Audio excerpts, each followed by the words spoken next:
ES and directors, which as much as possible, I'm advising that the issue of appointing LGEA secretaries and also directors, either administrative or whatever it is, should be based on professionalism in education purely, just like in medicine, in hospitals and security trusts.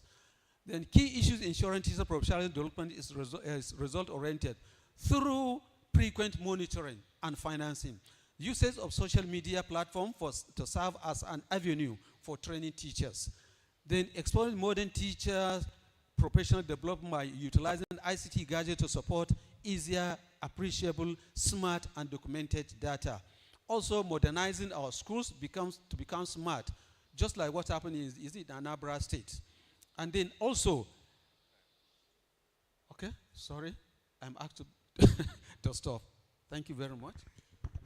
Thank you, Dr. Ayuba, for taking your time.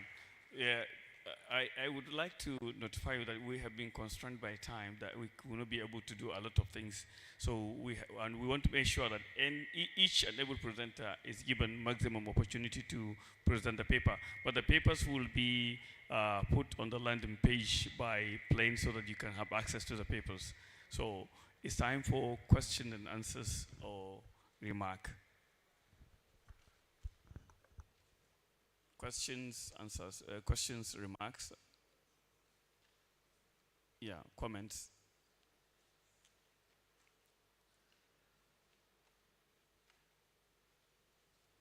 Okay.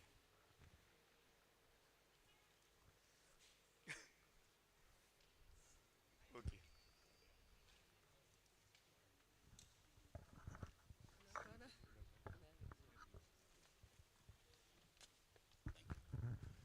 Thank you very much, presenter. The issue of teacher preparation, I want to make a comment because I feel that we need to be fair to ourselves. This is our profession. The process of pre-service training, I think we need to look at it very critically, because I have a problem. And my problem is this. You come in to do an NCE, and you spend 3 years doing an NCE. And after that, we introduce another program, which is part-time. You spend 4 years, then you get an NCE certificate. Then we came and introduced another program called STUP, Special Teacher Upgrading Program. And you spend Friday, Saturday for 2 years, and you get NCE. Now, I feel that there is a problem with that process of preparation. Whereas somebody goes on full-time and spends 6 semesters, somebody comes on part-time. That meant only during long vacation for 4 years, and he has made the requirement for NCE. And I think that part of the problem, apart from the distance learning one, which is NTI, and then we have a lot of crises. The NTI also is again another 4 years, and materials are given to them to work on. And you know the standard. Go and check the conduct of examination. So all of that, I believe, that we must be critical at looking at the pre-service training. This is where the problem exists, and this is where the problem is festering. Therefore, that is why we're churning out unqualified NCE teachers. And not only that, the philosophy, therefore, during the teacher training colleges, the teacher training colleges trains the person to teach all the subjects in primary school. But the NCE, its philosophy is that you must have 2 teaching subjects plus education. And some of the subjects are double major, like physical and health education, business education, they are double major, social studies, double major, list them. And then you specialize in mathematics and education.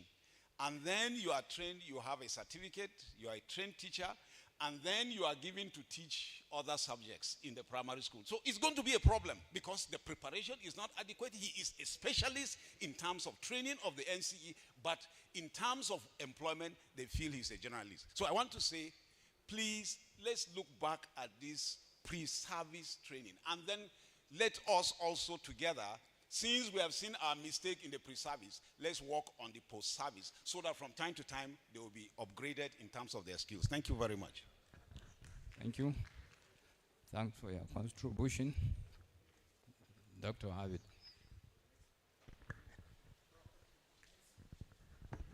Sorry, just a quick comment, no, a question really. Can you say more about the role of ESPIN in the IQTE? IQTE, the role of ESPIN that you have itemized and talked about its successes. Can you say more about its role within these IQTE programs? Thank you. I think it's good, but there is a presentation particularly in another room for IQTE. Nonetheless, the ESPIN has worked in both areas, both non-formal and out-of-school children. That's why it supported the creation of the IQTE, means Islamia, Quranic, and Tangaya education program, where they are supporting the teachers and the pupils and the parents to ensure that these children get formal education while supporting them to do their Islamic education. It has successes, but I think we might delve into another person's paper if we, yeah, thank you. Okay, would you want to say something? Okay, the next paper is from Hajia Aisha.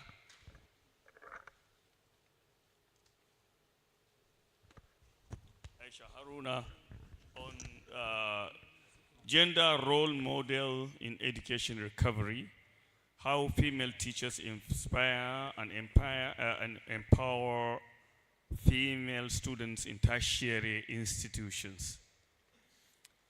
Hajia Aisha is also a lecturer in Federal College of Education, Kano, and she has been part of many development programs.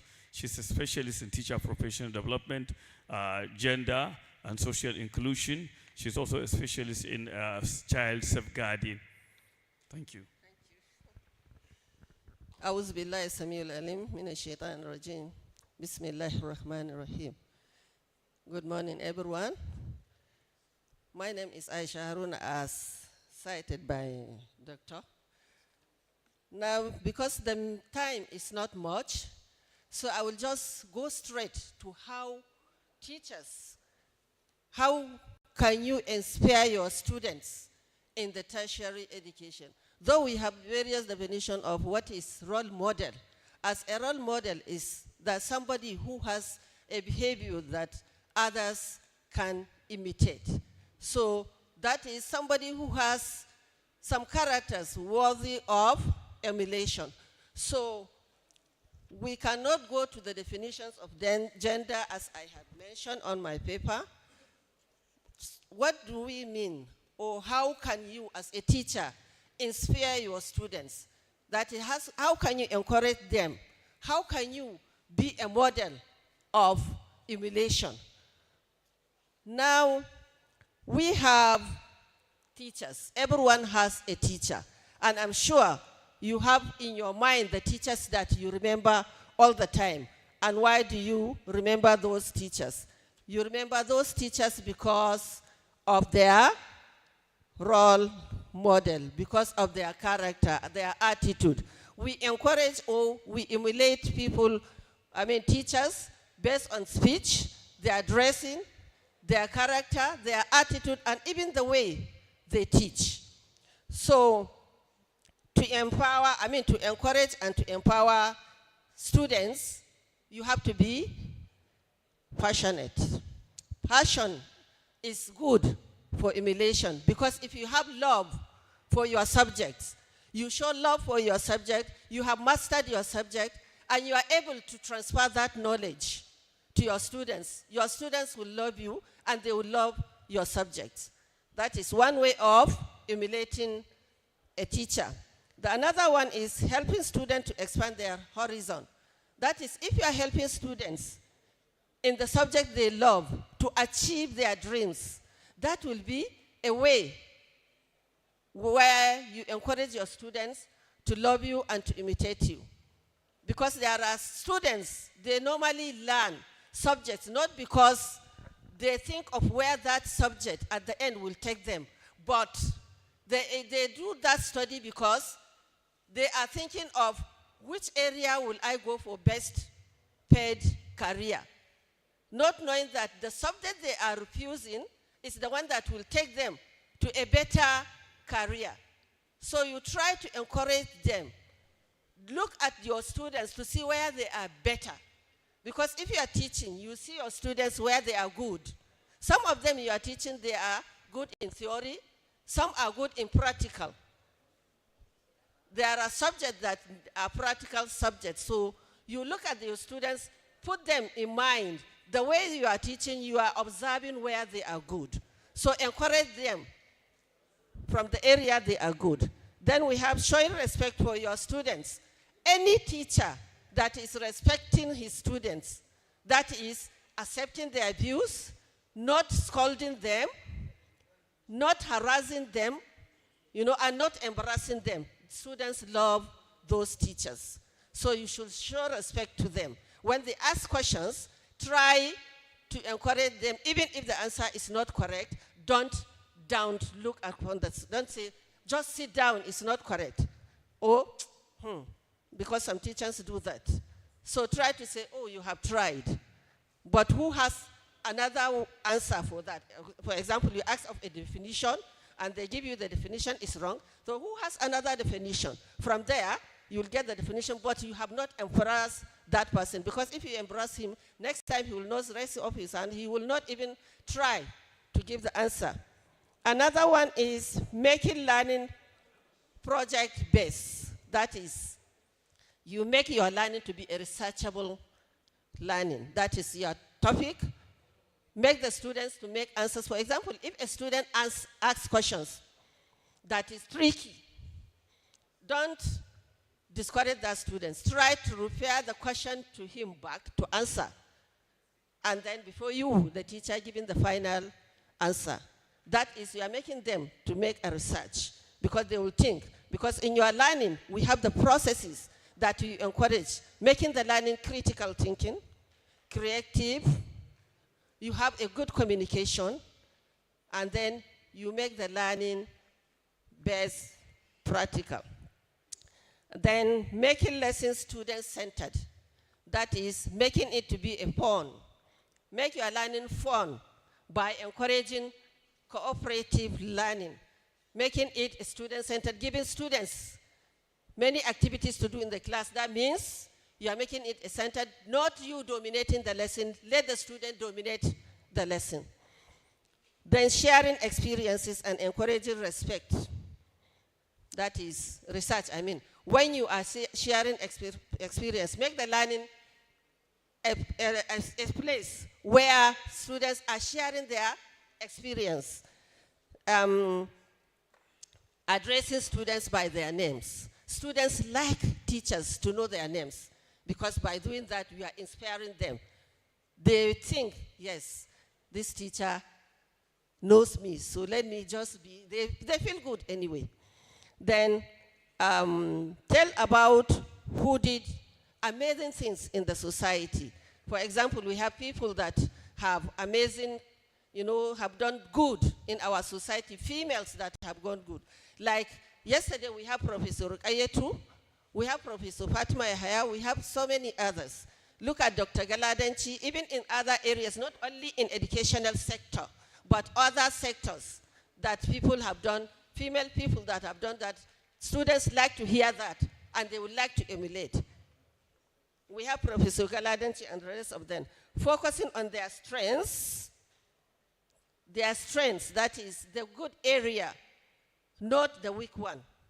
And then we have success stories, share success stories with the students. That will give them opportunity to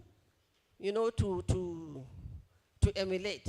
Because those who have the success stories that they have won something good, sometimes we invite resource person. It's not always that you, the teacher, you present the lesson. Sometimes by inviting resource person to deliver lecture, that also something that motivates your students in the classroom. So we all have teachers and we try to emulate them. Thank you. My time is up. Thank you for being apt, Haji Aisha. Questions, remarks? Yes. Okay. We have a mic down. Okay, please.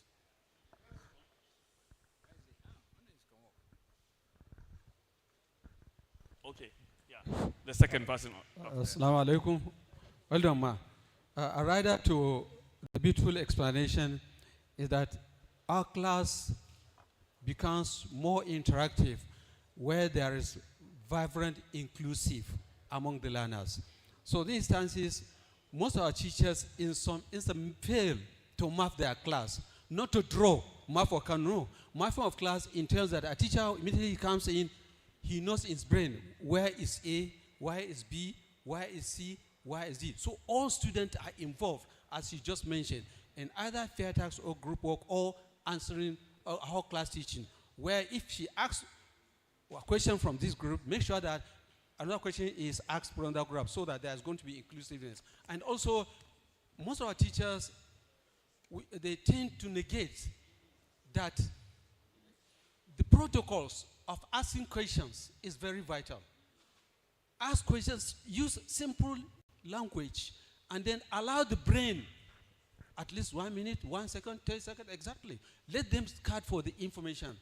Then allow, as she presented, that somebody want to raise, support him. I know Mariam, what is the answer? Accept all answers, and then make remarks. Thank you, ma. Thank you. My brother, IG. Oh, yeah, I'm going to be gender inclusive. Yes. You, the lady there. Yeah. Good morning, everyone. I just want to make an observation also.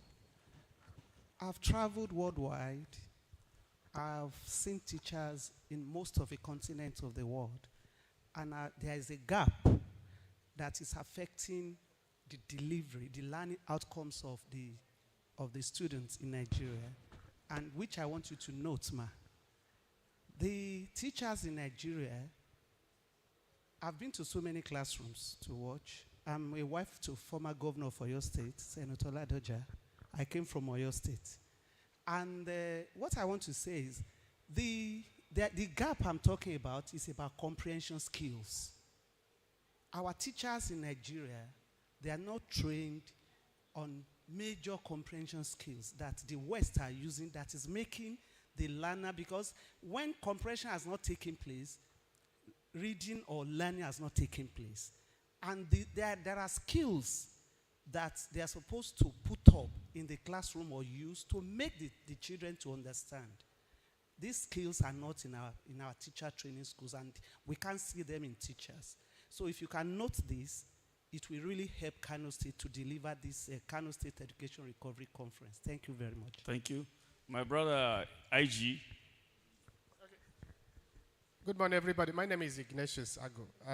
Gender and Social Inclusion Specialist, or National Lead for Plain. Mine is a question. What do you think is responsible for a teacher that have gone through all the professional teacher development, gotten all the capacity, done everything, and yet he remains a bad teacher in a classroom? What do you think is responsible? A teacher have gone through all the qualified teacher, gone through the professional development, whatever, is well equipped to make a good teacher, but coming to a classroom, that teacher is bad. What do you think is responsible? Yeah. Reframe the question. Okay. Okay. No, I want you want her to answer, right? You mentioned that despite the training, the skills given a teacher, yet he comes to the class, remains a bad teacher. What would be responsible? I think that teacher has no interest in the subject. Because if you have interest, you will master it. and then you'll come and deliver it well. So lack of interest is one of the major things that makes teachers to mess up in the classroom. So that she's mentioned, like, we can see that the teacher is not well motivated, right? Yeah, okay. I would prefer having a lady. Okay, that's one person, one more person, but that's the last question. Mr. Philip, are you ready? Okay. So I also want to add my voice to her response. I think there is a problem with the teacher's mindset. That teacher's mindset has not shifted yet. So she has a kind of fixed mindset which affects her attitude towards doing her job very well. So she might have categorized the learners as unable to learn, and that will also affect the way she relates with these learners. She's not yet open to teaching and learning, or to learning innovative teaching and learning skills that are applicable to the 21st century model of teaching. So what can we do? Because this is a case, I'm seriously worried about it. Because a lot of teachers commoditize teaching. They just so what can we do? Because it's a problem. I think I will answer the question. When you have a chance, because the general thing that we have with teachers, if you are prepared, ready, committed, you will do it. There are many factors that actually discourage teachers from doing the right thing. You don't know how demotivated that particular teacher is. You might have the skills and you don't have the motivation. Absolutely, that will be a problem. Some people have aggression transfer attitude. They might have a problem elsewhere and they transfer that one into the classroom. We have seen that one. You are part of the researches we have conducted.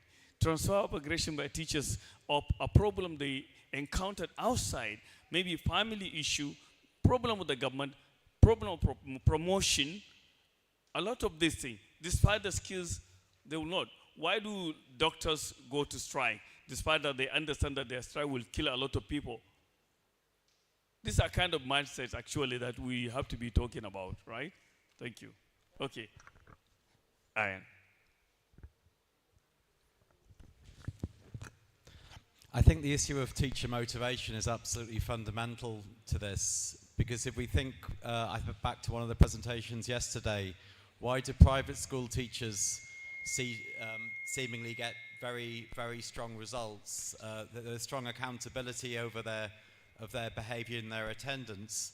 But obviously many of those are not motivated by intrinsic desire to teach. Private school teachers are often unemployed graduates who don't have other economic options. I really think the issue of intake to the public teachers is really the crux of the matter.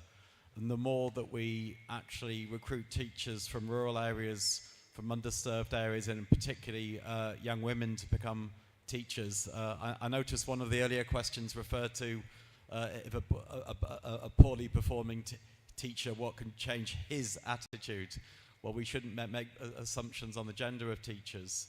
But that key point is, what is the intake? Because I think by doing a sort of 3, 4, 5 year NCE course, predominantly from urban intakes, you'll find that there is a lack of intrinsic motivation. But if we recruit teachers from rural areas, even if they're starting from a lower academic or linguistic base, ultimately the situation will benefit, because they will have the intrinsic motivation to want to teach and to stay in the profession throughout their adult lives. Thank you. Thank you, Ian. Yeah, I will seize this opportunity to even talk about that same thing that we were talking about. I had a paper that I would have presented, but because I'm too committed to do things, it's a paper that I was writing on mutual accountability and mutual responsibility between schools, the education managers, and the community. This is part of what we are lacking. If the community, the schools, and the government agencies have accepted the responsibility and are accountable to certain parts of the responsibilities, definitely these things can be overcome. Thank you. Next paper, Mr. Philip. Oh, you want to? I want to ask a question. Please, I want somebody to tell me the teacher, he is or she is still, remembering in her mind. And tell me, why are you remembering that teacher? Yes? A question that if you can remember your teacher in primary, secondary, or tertiary institution, mention the teacher and why do you remember the teacher? Anybody? Yes, somebody.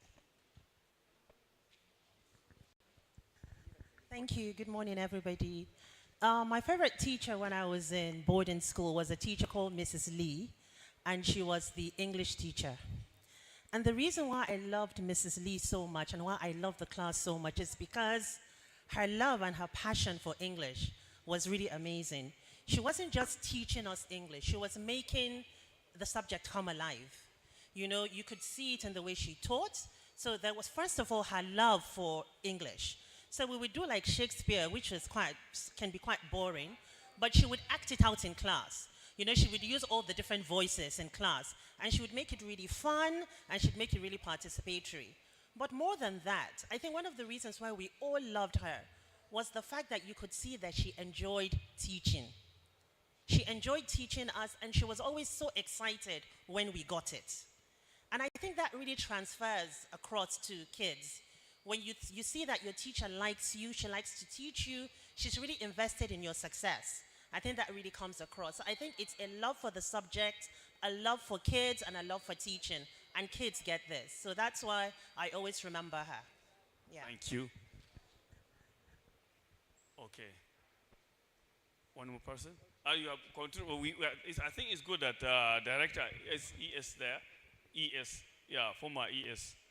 He wanted to, yeah.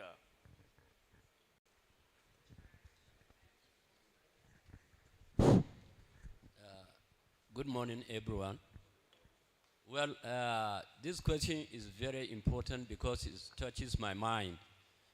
When Madame made mention of that question, I was really touched. The best teacher that I can still remember is my English teacher named Mr. Kizito. That guy was so eloquent, so special.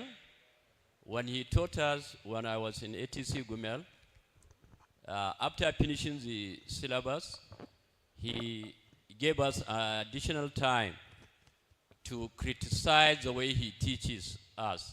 So that really touched us, and we did a lot to find his fault. We couldn't. We only just salute him and dub our head to him. Thank you. Thank you. So, Mr. Philip, yeah. Yeah, Mr. Philip Argun is education quality specialist, an experienced worker in different international development organizations supporting education sector in Nigeria. He worked in ESPIN, worked with the British Council, currently working with teaching at the right level TAL, with that special teaching skills that cater for children's or learners' backups where learners are unable to catch up. Their program is supporting catch-up. Children that are in primary P, 4, 5, and 6 are able to catch up and meet their colleagues through that training. Mr. Philip is presenting a paper on the TAL program. Thank you very much, Dr. Anas. Good morning, everyone. I will try as much as possible to be brief in my presentation. I am Philip Adigun. TAL Africa is partnering with the British Council to implement accelerated learning in Kano State. Thank you. So I'll be brief, just like I said, my friend has told me I have just 8 minutes. So I'm going to talk about TAL Africa, teaching at the right level. I will look at what the problem is, what TAL is all about, and what TAL has been doing in Nigeria. When Dr. Tilde, former Commissioner for Education in Jigawa, in Bauchi, was talking yesterday, he talked about a situation where some JSS3 students were assessed and 9 out of about 10 could not pass. So that was the problem. Various efforts of government has ensured that children are coming to school, but learning is not actually taking place. There was a assessment carried out by PAR Network, which showed that 60% of primary 5 pupils in Nigeria cannot do the simple arithmetic 7 times 9. Then what is TAR? TAR is a mitigation program that is intended to bridge the foundational skills that children ought to have acquired in the first 3 years of schooling. So we concentrate on primaries 4 to 6, strengthening those foundational skills so that before they transit to junior secondary schools, the skills are there. So TAL is an attempt to break down or remove the syndrome of garbage in, garbage out, because secondary schools are not magicians. Now, why is TAL different to the other methods that have been used to? I'm going to highlight key areas. The first one is in the area of goals. The goals of the normal curriculum is for teachers to rush to complete the curriculum. It is textbook driven. Not necessarily teaching the children, but their teachers are happy they have completed the curriculum. But not so with TAR. TAR is clear, the goals are clearly articulated, hinged on helping students to build basic foundational skills. In terms of training, what we are used to is a resource person invited, he delivers, and he goes. But for TAR, apart from engaging a team that will train trainers, the trainers must also undergo what we call practice classes so that they have a feel of what it will be when they are supporting teachers in the classroom. The grouping is also different. In the conventional classroom, children are grouped by age, by grade. But with the TAR methodology, children are grouped according to their learning levels. And of course, this is an outcome of an assessment that will have been conducted. Then in the area of teaching, the regular teaching is just talk and chalk. The teacher talks, he uses chalk, and the children listen. But with the TAR methodology, with the accelerated learning methodology, what happens is that children are involved in various activities. Activities have been designed to help the teacher to achieve the learning outcomes through what we call CAMAL, combined activities for maximized learning. Assessment is also different for TAR. Assessment for TAR is one-on-one. It is not paper-driven, unlike the conventional assessment where teacher does a general assessment for all the pupils in the class. Yes, I was going to talk about the main components. We have the implementation team, assessment, classroom methodology, and a robust monitoring system. When we have those in place, certainly then children's learning outcome will improve. Yes, we do an assessment one-on-one, do classroom implementation and intervention. Children are grouped and regrouped. They are shifted according to the progress they are making. And at the end of the day, we conduct another end line to find out what changes has happened to children. I want to talk about the teams. Who are the people implementing TAL or accelerated learning? TAL accelerated learning is deliberately designed to be owned by government. So the teams are essentially within the government systems. We have the mentors who are the master trainers. For us in Kano, most of them are from suburbs, Ministry of Education, the colleges of education, and the local government areas. We have the trainer mentors who are predominantly from the LGAs. We also call them SSOs. And SSOs are also part of the cluster-based mentors who, apart from training the teachers, they go from time to time to provide school-based support. Then we have the facilitators who are teachers and the program team.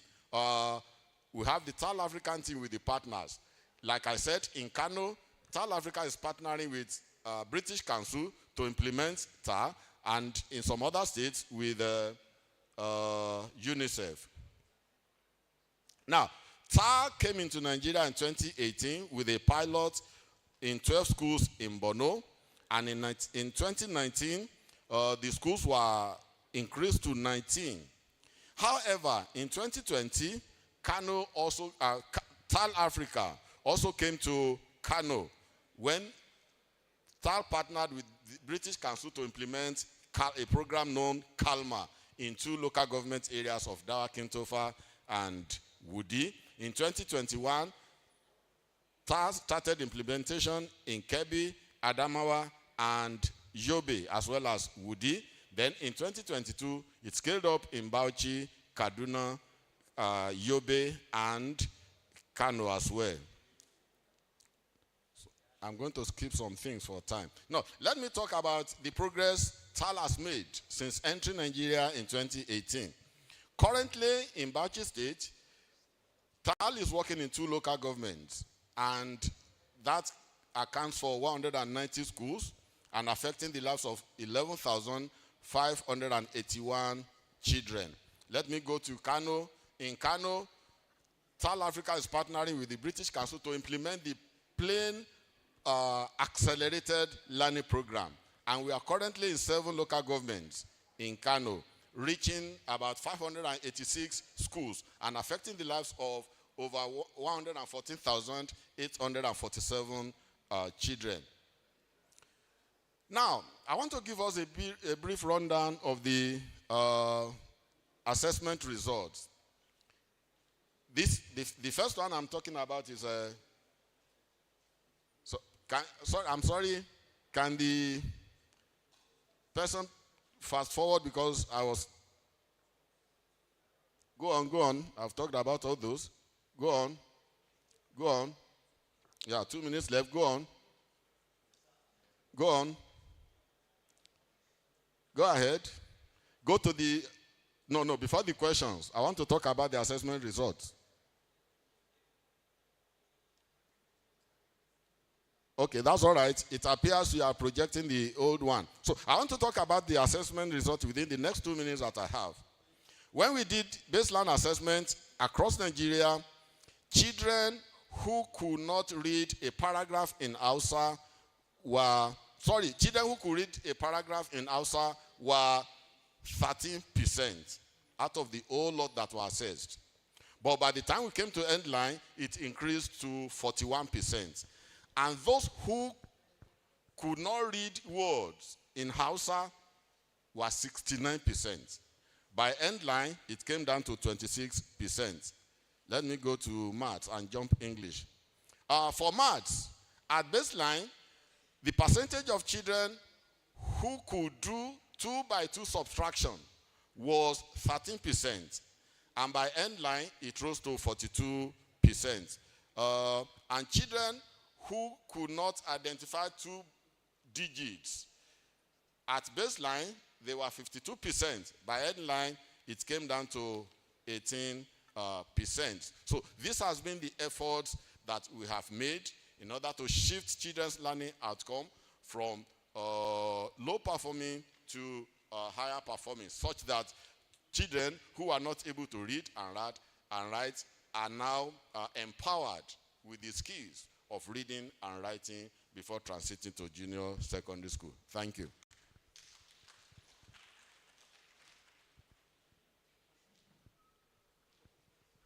Okay, thank you, Mr. Philip. Sorry, I'm handing over to the chair, right chair. I'm constrained with so many things, but he had a challenge that he couldn't come. That's why I took over. So that's Mala Abdushakur Nuhu, who was former director, guidance and counseling, former director, school services in Subeb, in the senior secondary school management board in the Ministry of Education as well. And he has been working in the development. He was the former director, international development partners in the Ministry of Education, and that's why he resigned as a coordinator of the Global Partnership for Education. Thank you. Thank you. We are now in the question and answer session. Yes. Remember, we have only 2 minutes. Yes. Thank you, Mr. Phillips. Please, just a pat on the back on the advocates of girl child education. So based on what teaching at the right level did and the progress recorded so far. I'm just advocating that let's Kano State government look at this issue, reviving summer camp schools. Those that are aware of that, it's during long vacation that children are gathered, especially the females, to receive special training across their level of learning. We can transform the teaching at that level to reflect the summer school so that the girls that we have been seeing out of schools, those schools can be involved at certain stages of education. It's just a replica in a sort an instance of American home schools, where parents purchase all materials and they get their children learn on official basis, enroll them on special on the national exam, and then if they pass, they can be all these processes. But in our own situation, let us look at our own scenario here. We involve these small girls that we have been seeing on the street on special vacations in our summer schools so that can be brought together. Then we mistreat them.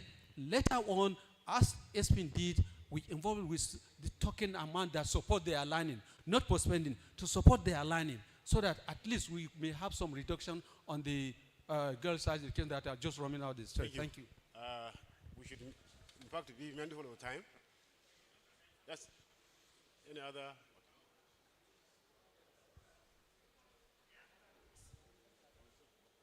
Please mute it.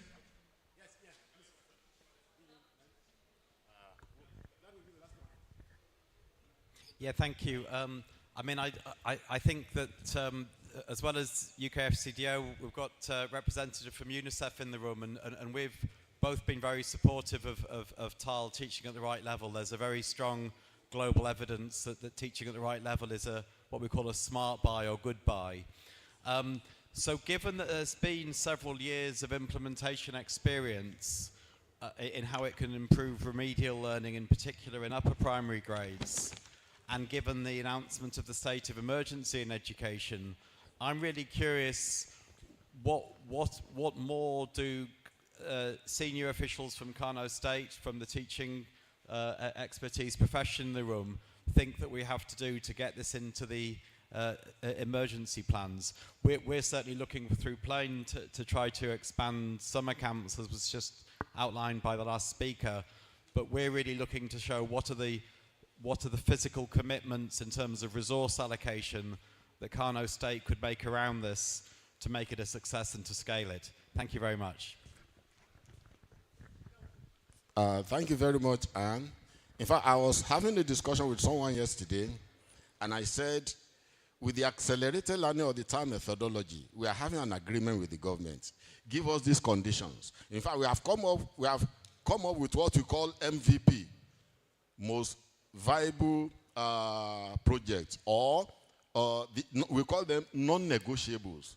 And I guess that is what Ian is talking about. Government needs to make the teachers available. Where there are no teachers, it will be difficult to achieve results. Then parents should collaborate with the teachers to ensure that children are encouraged to come to school.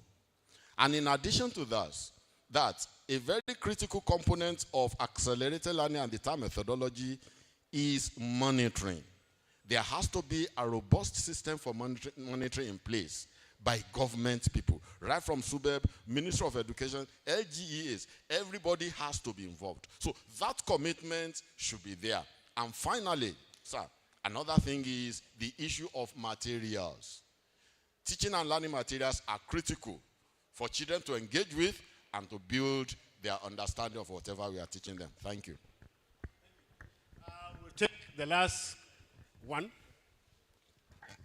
Yeah, Mr. Philip, I was just wondering, if you look at the methodology of TAL, aren't you considering to kind of integrate it into the component of the NCE program, one, so that the skills, the major skills that are being used to bridge the differences and the gaps in the learners can be taught at the teacher training level?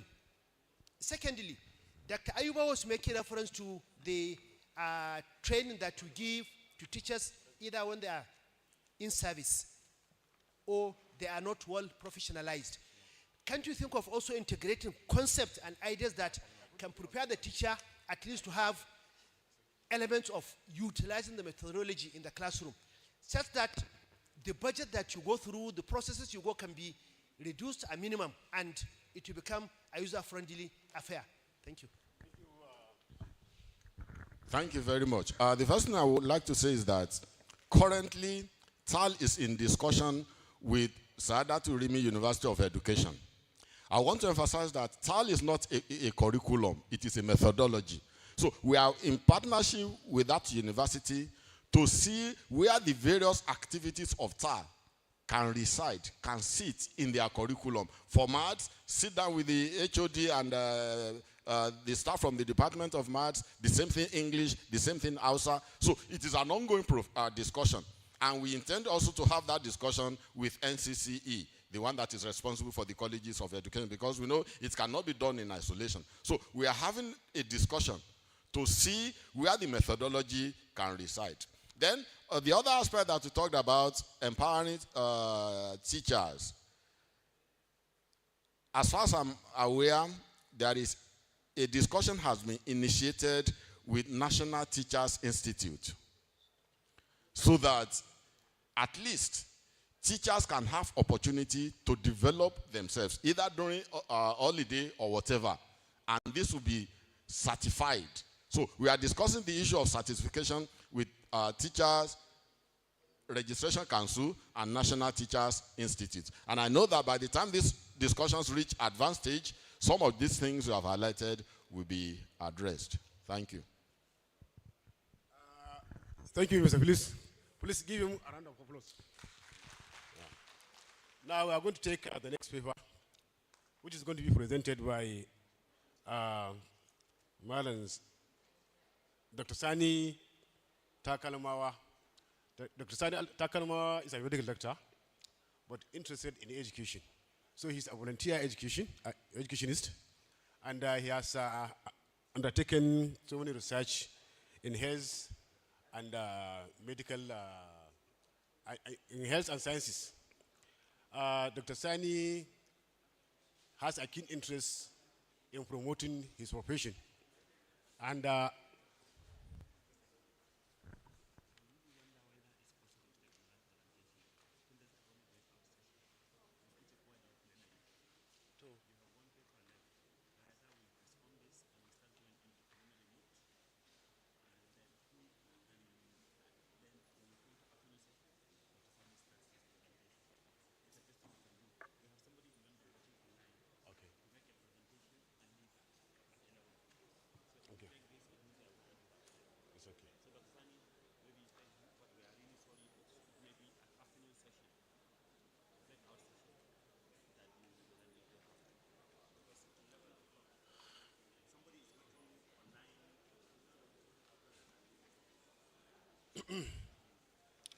hello, ladies and gentlemen, we have an emergency.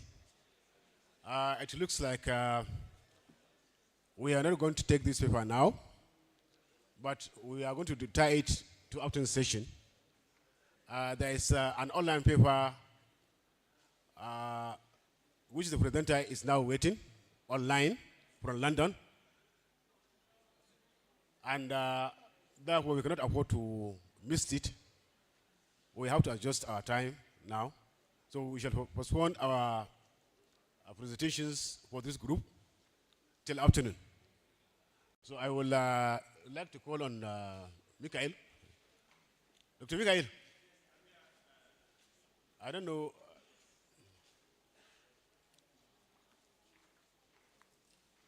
Please come up.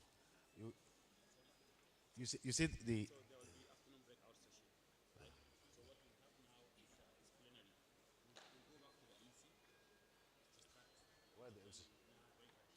Where's Hamza? Where's Hamza? You show Hamza.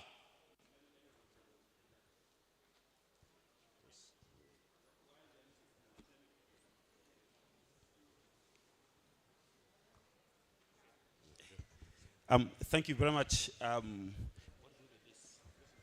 Group 1, okay. Mala Shakur, thank you very much for a great job. Really as chairing this plenary session for Group A. So we are waiting for the Master of Ceremony to come. We have made some adjustments to the agenda for the day. We have, this is Group A. We have B, C, D, and E there.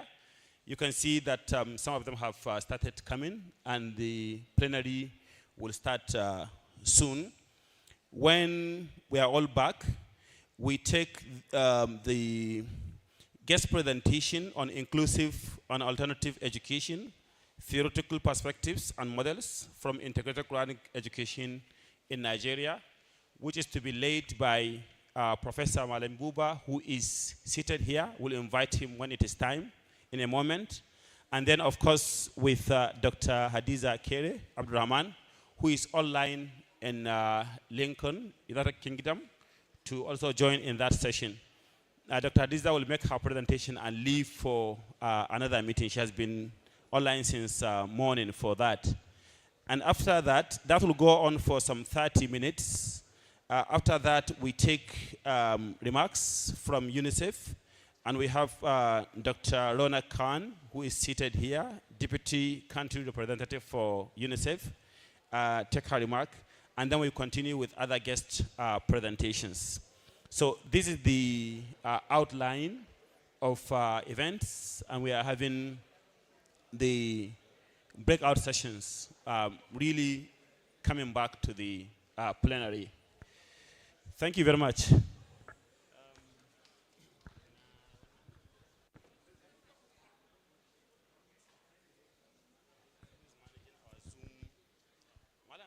Did anybody present it online? In this one, nobody presented online. Okay. Yeah. Doctor, Bismillah. Sorry. So who are managing Zoom? What are you managing Zoom? Zoom. Okay. So we hope that you can. Okay. I don't know. Let me talk to them. Okay. Have you seen the chair of the day? You will present at the breakout session, afternoon session. Very sorry, Dr. Sani. So I'll give back to you. Over. Let me talk to them now. Let's make sure that when it is time, Dr. Hadiza can come. Do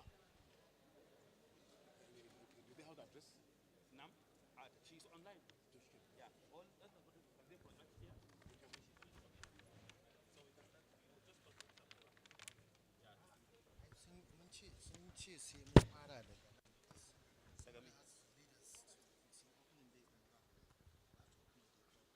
Properly? Okay, why is the chairperson? She SSG? By SSG. Sannan kuma who is the chairman of the day? Of the day? The chairperson of the day, why? Yeah, so in the absence of, is there should be. Okay.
Hello.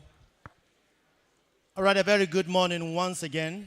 We've greeted earlier in the morning before breaking out for the breakout session group. No problem, it's carryover from yesterday. Some of us did that in school, carryover. But we did carry over some events and activities of yesterday, of which we concluded them this morning. And it's about time for us to get properly into it. Let me, on behalf of the Minister of Education, on behalf of the Arewa Consultative Forums, on behalf of PLAN Nigeria, welcome all of us to day 2 of this all-in-one important activities of the Kano State Education Recovery Conference, in which stakeholders from far and near gather to fine-tune solution towards salvaging the state education sector, of which the Executive Governor of Kano, Engineer Abba Kabir Yusuf, had already put us in that pedestals by declaring the state of emergency. We sincerely thank you for your enthusiasm, thank you for your commitment, and thank you for attending this conference and making a greater impact. Let me welcome guests from UNICEF. The Deputy Rep is joining us this morning. Please, shall we appreciate her? She's here. Thank you very much. I don't have to repeat my protocol of yesterday. I believe all of us are together and we'll be doing it greatly in the sessions and of course here in plenary, and we'll be taking a lot of things also today. We should have our chair of the day. You know what really transpired yesterday? The Secretary to the State Government was the complete chair of yesterday, and he did everything to ensure that yesterday was hitch-free. And today we'll be having the Honorable Commissioner, Minister of Education, who is going to chair the session for today. So let's appreciate the Honorable Commissioner Umar Haruna Dogwa as he comes forward and put us on the pedestal of today. Thank you. أعوذ بالله من الشيطان الرجيم بسم الله الرحمن الرحيم وصلى الله على نبي الكريم مولانا محمد رسول الله صلى الله عليه وسلم. Let me begin by welcoming you all to the second day of this important conference. Yesterday, we had a very hectic and eventful event. We were here yesterday. His Excellency the Governor was here. The British High Commissioner acting was here. The Director of Development FCDO was here. There are so many people that were here yesterday, and a lot of non-governmental organizations invited guests that were all here, and a lot was said. Alhamdulillah. Today, we are going into the second season. As you all know, we broke yesterday, and it was implemented today into technical seasons, where groups were allowed to go and discuss certain issues.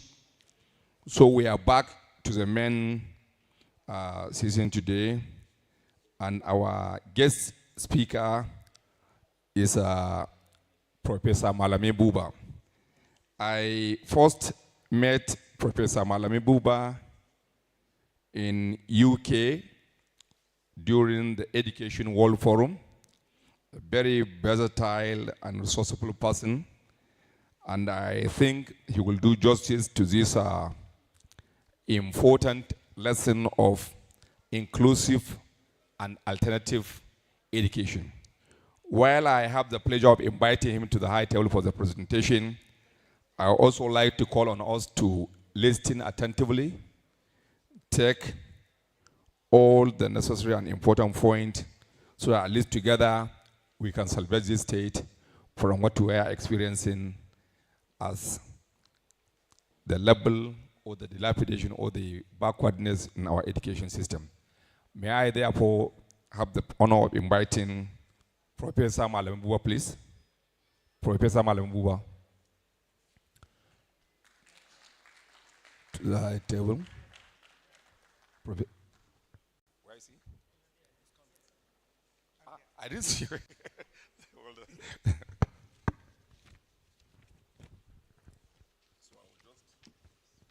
No, yeah, we are going ahead. Yeah, yeah.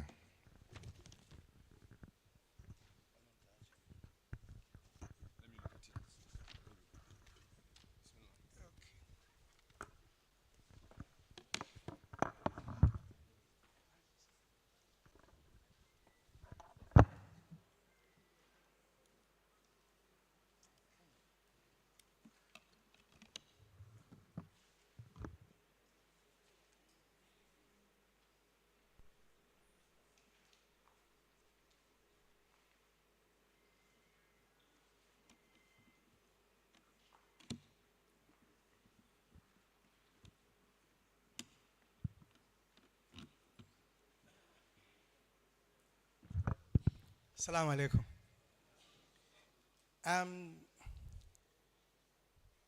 I want to thank the organizers of the conference for extending this invitation to us as guest presenters. It's an opportunity for us to share our ideas and best practices regarding ways of navigating the path to excellence. Dr. Hadiza Keri Abdurrahman of Lincoln University, she's joining us. I think she's joined in already. She's live. She's joining us from UK, and she'll provide us with a framework for thinking about inclusive and alternative education. And I will examine a case study of scalable program of inclusive education, GAP 3 program. Malama Hadiza, IT guys, Malama Hadiza.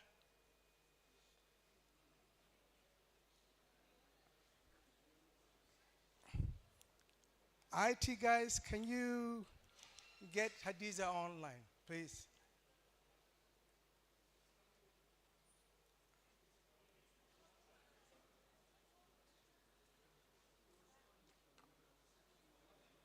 She was here just a minute or so ago.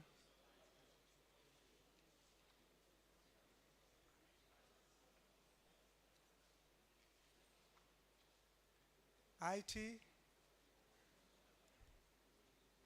maybe my voice is not good. You might have to talk. IT,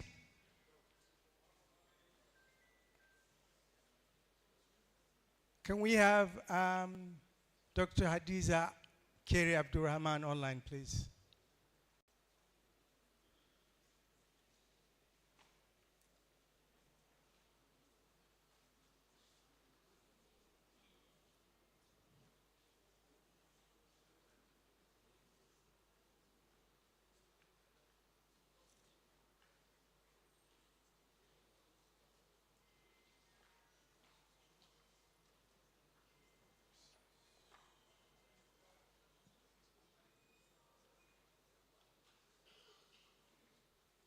I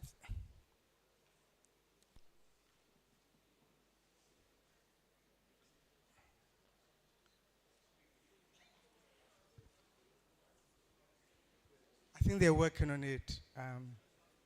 The thing is, her theoretical framework would need to come in before, so that you have that kind of sort of following on from her. I can now talk to you about how that link up with that theoretical model. So if you can give us be patient with us for a minute or so. Because she was online just 2 minutes. 2 minutes.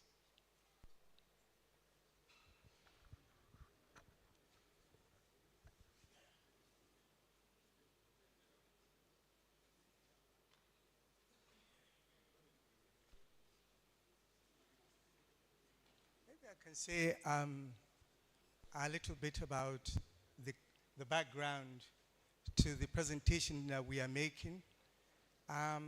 It's a follow-on three of us, Professor Masood Banu of Oxford University, and Dr. Hadiza Keri Abdurrahman of Lincoln University, and myself, met in the UK to discuss about this issue. And there were policy makers, there were development partners, and some of us academics were gathered in this particular forum. And the idea was to share insights about some of the practices that work, maybe refreshing the minds of the policy makers about some of the programs and activities that had taken place. And in fact, our talk today was about reinforcing the idea of not necessarily reinventing the wheel yet again. The idea is that there is a huge amount of practices, I think somebody calls it community of practice, ideas, insights that Kano Education Recovery can tap into, and all of these are available online and through development partners, websites. And I think at the time, Professor Banu was talking about ESPIN that she led, and how it was successful and how it was able to break down what she called ideological resistance of Malamé, of Malamanzauri, regarding integrated Quranic school systems. And I wish she was here to talk to you about it, but some of the things that she's been talking about have been documented by in yesterday's session about the importance of what I will call in my paper localization. This importance of having local teachers, local malams, local fixers, local traders, and even local feeding within that particular system, so that you create a kind of an economy around these small communities. And she felt that it was a model that was worthy of being looked into, and that all the SP materials and tools are still up on their websites. And I would encourage Kano State Government to look at those practices, to look at those good practices, and then build upon those particular practices. I have to say that when we were talking about that, we were looking at, right, okay, Malama Hadiza, Bismillah. Assalamu alaikum. Can you hear me? Hello? Can you hear me?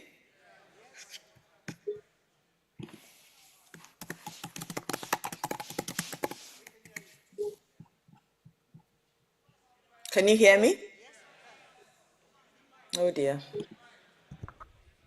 Malama Hadiza. I don't know if you can hear me. I can hear you. Yes, we can hear you. Go ahead. Oh, that's great. I'm going to try sharing my slides as well. First of all, salamu alaikum to everyone. Ina kwanan mu, bismillahir rahmanir rahim. Mun fara da sunan Allah mai rahama mai jin kai. May Allah help us to deliberate, to listen, and may the change that we're all looking for be a reality in our lifetime. I'm really, really honored to be here, and I'd like to thank all those who have facilitated for me to be here. And I've been listening since yesterday, and I've had some really amazing presentations. And I think for me as an educator, the next thing is just to see it actually being actualized. I'm going to share my slides now, so please bear with me.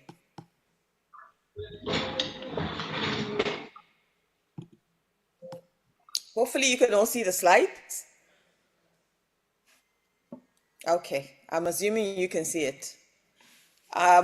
My name is Hadiz Zakiri Abdurrahman, and I'm a senior lecturer in inclusive education at the University of Lincoln in the UK. For those of you who are on Twitter, this is my Twitter feed because I use it to talk about education in northern Nigeria a lot, actually. I am what you would call a decolonial scholar. What this means is that I use this as a lens to analyze various social issues and structures, including education, including the way that we function. But what this allows me to do is to really problematize whatever it is that I'm looking at, is to question everything. Because if we are not able to question, then sometimes we're not able to find good answers. I consider myself a passionate Northern Nigerian, a passionate African, and it is this passion that I bring into everything that I do, but it is also this that informs all of my scholarship. So even though I've been in UK more than half my life now, I'm still very much invested in Project Nigeria. My PhD was on Almajiranchi. I looked at former Almajire and what they made of the system. So I'm very much, and I should put my cards on the table now, I am anti-ban. I feel like the Almajiranchi system of education can be reformed and can actually be very beneficial to northern Nigeria if done properly. So yes, all of my praxis, all of the things that I do is get towards addressing the issues of northern Nigeria. If you're interested in finding out a bit more about this work, then you can find me online or you can find me on YouTube as well. A bit of acknowledgement, which I tend to start with. The first acknowledgement is I acknowledge everybody that has made this possible. I really must commend Kano State. Kano State has taken the bull by the horn.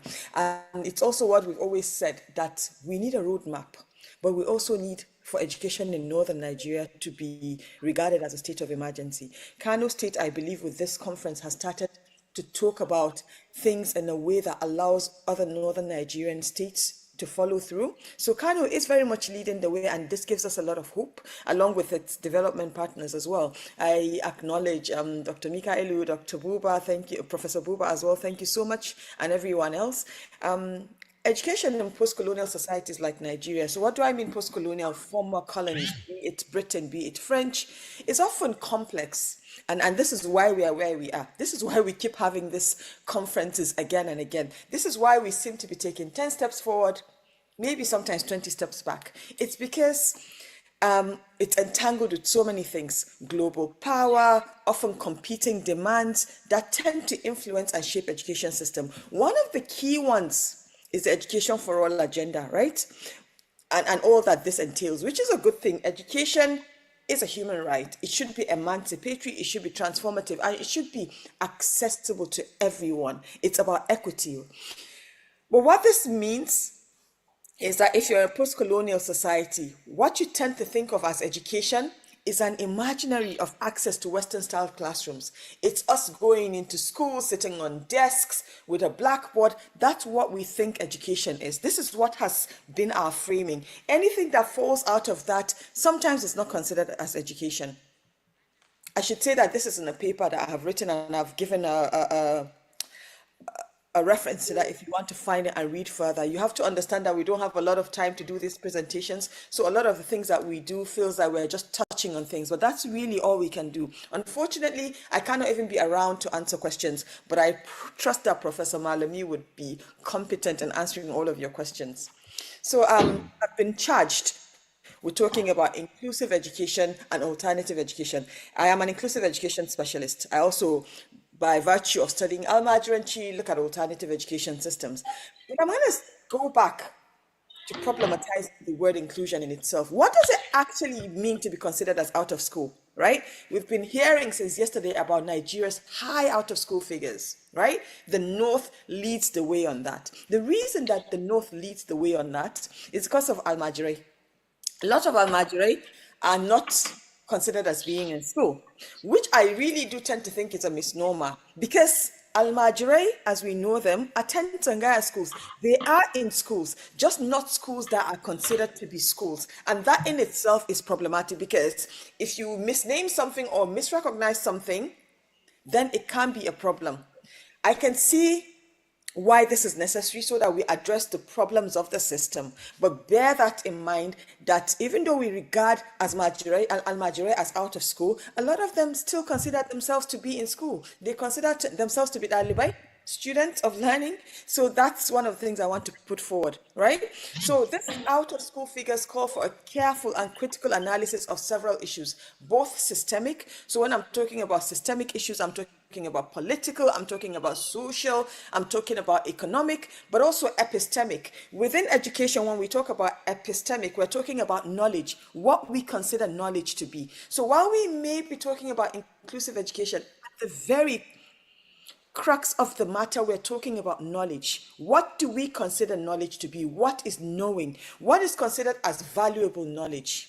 Whose knowledge is seen as valuable? Who is considered to be educated? This is the question that we're being asked now. So care must be taken when looking at the complex and nuanced nature of educational delivery and uptake, especially in northern Nigeria. Okay? So a pause for thought, because I tend to go too fast when I'm talking and I'm trying to slow myself down. In Nigeria, for inclusive education to be actualized, we must revisit the concept of what we think education is, of what we think valuable education is, or of who has a right to be called educated. If you consider, again, I go back to Almajire because that's my field, a lot of them are considered as illiterate. That's not true. They can read the Quran, they function in our informal economy.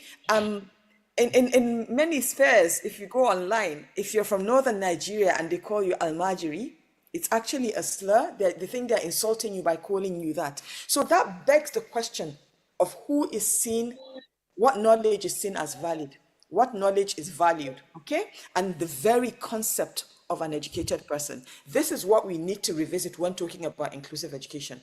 So for Nigeria, definitely for northern Nigeria, because this is a unique opportunity that we have, especially with a conference like this. We need to revisit what we mean by both schooling and education.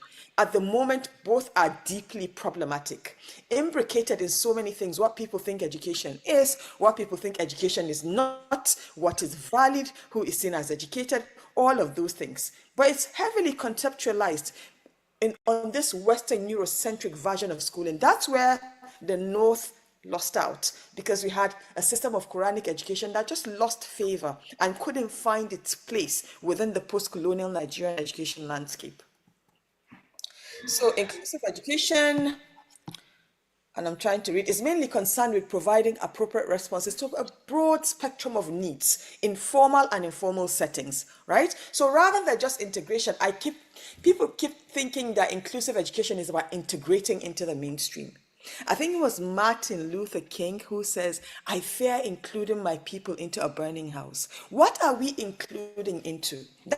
That's a key question to ask, because we do know that Nigeria and education as it stands, very few people would even send their children to a public school. Yet we are asking people to let go of what they know of and come into these public schools that are struggling.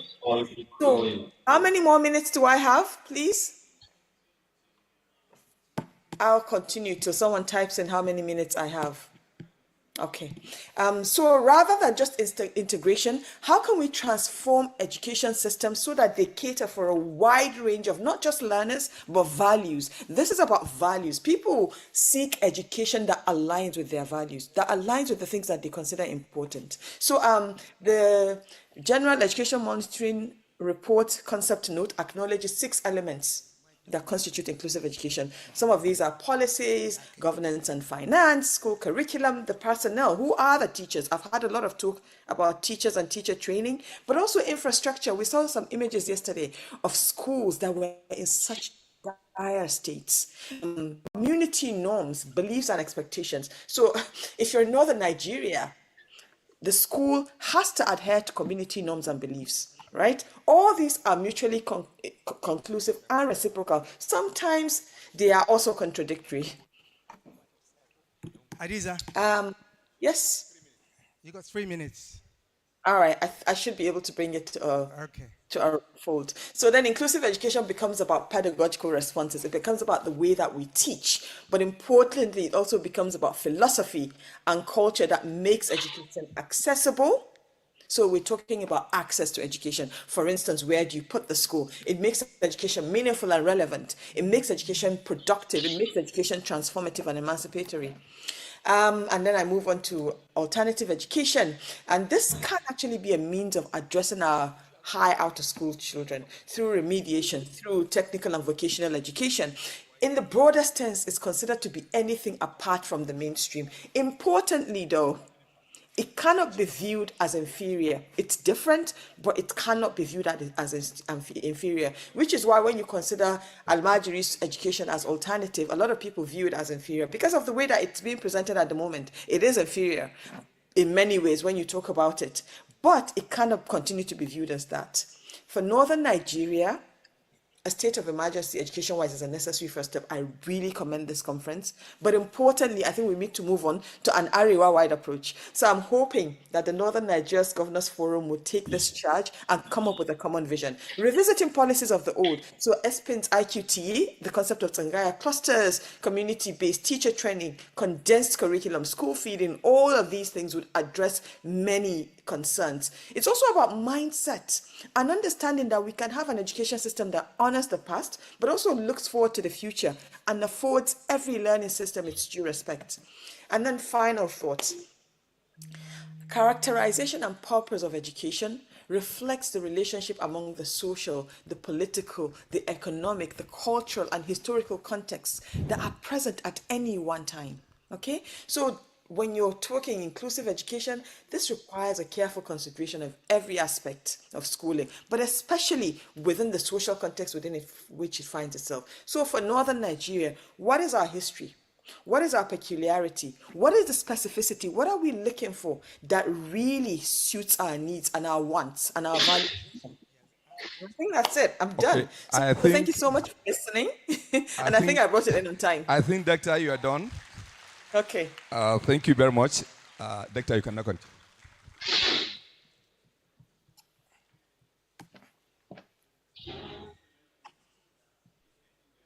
Right, so that is the setting of the kind of presentations that we've been making. My presentation would focus on lessons from the field during the GATE 3 implementation in Bauchi and Katsina. And I came into the program as a language and literacy consultant, helping to review the Husky IQS learning packages. And I found myself traveling across all the states, observe lessons, interview teacher facilitators and proprietors, and participate in center-based management discussions and advocacy visits to MDAs. On a few occasions, I even found myself talking to parents on behalf of on behalf of girls who wanted to progress from IQS to public schools. But you can hear what Dr. Hadiza is talking about now.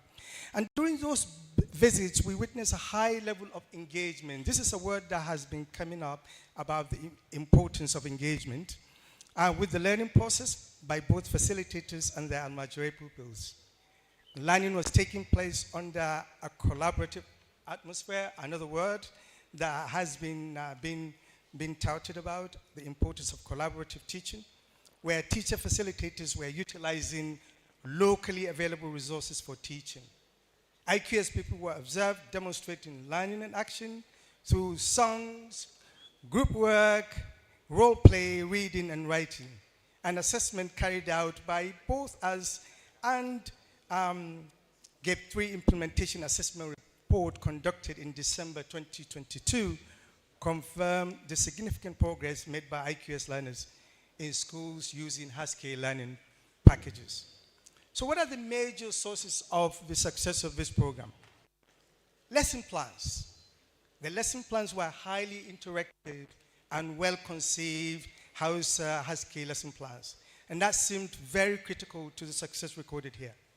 There is a combination of whole language approach, which you can't do unless in the mother tongue, I would imagine, rather than because we've been talking about English as an important language.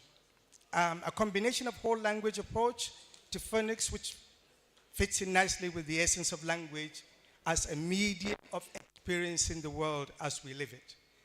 That means you can't experience the world as we live it at that level, clearly using English. Facilitator training, lesson plans were delivered with ease and clarity by facilitators, and is indicative of the intensive and extensive training that they received in language and curriculum. Engagement at all levels was very evident during our field trips. In particular, community-based management committees of the IQS centers we visited shared their enthusiasm and excitement at the progress of their center learners. During our interaction, and this is really very important about what should literacy really mean. And it's important you go out there to talk to those stakeholders and find out from them. So one of the definitions that have been coming out for them was wayewa, what I would call self-actualization. Shiga birni, what I call cosmopolitanism. Shiga jama'a, what I would call a sense of belonging.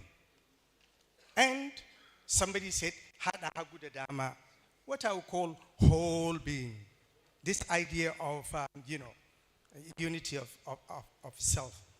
So I would say, notice the imagery of movement, itineracy, and incorporation in these definitions. It's always about this and that coming together, and it's never about this or that separately. And that's why it's so important to resolve what I call the dilemma of the marginal. Can one learn this without forgetting that? And is what one learns worth what one forgets? That is a quote from Hamid Khan's important book. I have to go, there are so many interesting things. Power works. We had policymakers of director level moving, and I was very impressed that the governor and the honorable commissioner were able to visit all these schools to find out more about this. And as a result, they raised this state of emergency as well. So that is something that we thought was a really good practice. Walking the talk, having all these stakeholders going about. I want to move about way forward. Knowledge of what works needs to be built upon to avoid reinventing the wheel, as I said. I have highlighted GAP 3 here, and its reports, findings, and associated tools are all retrievable on web pages.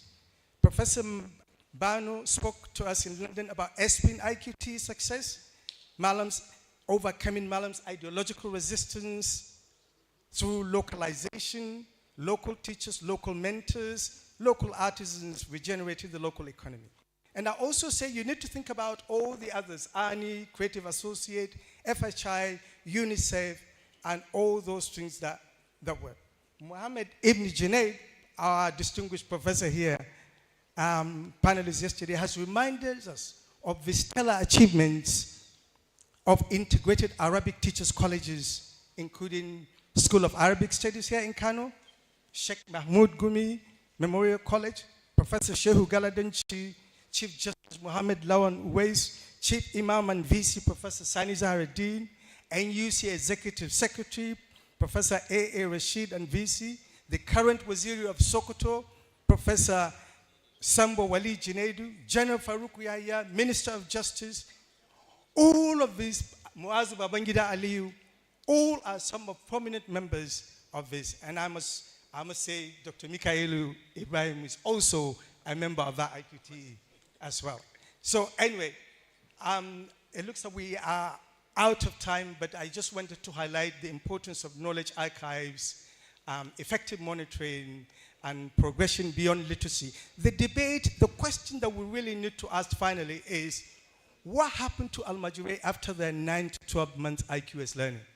Was their success accompanied by a certificate? Did the certificate lead to mainstreaming, and at what level? And in fact, the question is, should mainstreaming really be the goal of IQS provision, given the success relative to equivalent formal schools? Thank you very much.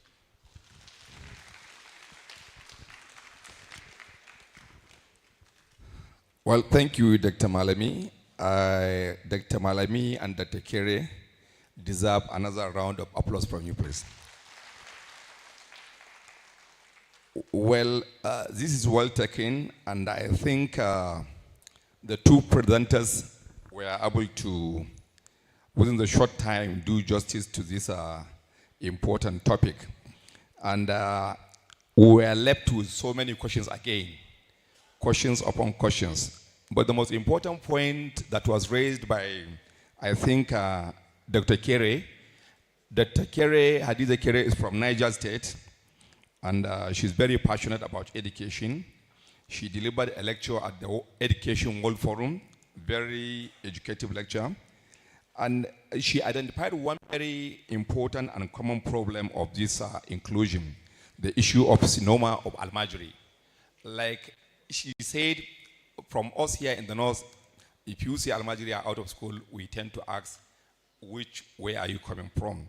And she also asked the question, who is educated? Is it a technician, someone with certificate, or an Almajiri that memorized the Holy Quran off head? Who is educated?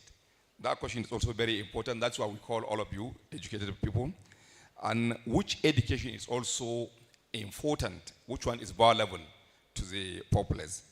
And she brought about one suggestion, which I think is a solution, a wider approach, Arewa approach. The issue of singling out a state to declare a state of emergency is very important, utterly very important, but the approach has to be wider. The scope has to be very, very wide in such a way that the whole state are taking the whole action simultaneously. So I will solve this problem once and for all. Dr. Ma, let me also talk about the combination of language. I can recall during the last NEC meeting in Lagos, National Council on Education, it was accepted, it was adopted that the mother language can be used in basic, I think director is here, in basic schools. So it's like continuously people are asking this question, because if you look around the world, you will understand that most of these developed nations, almost all, are using their mother tongue to teach in schools.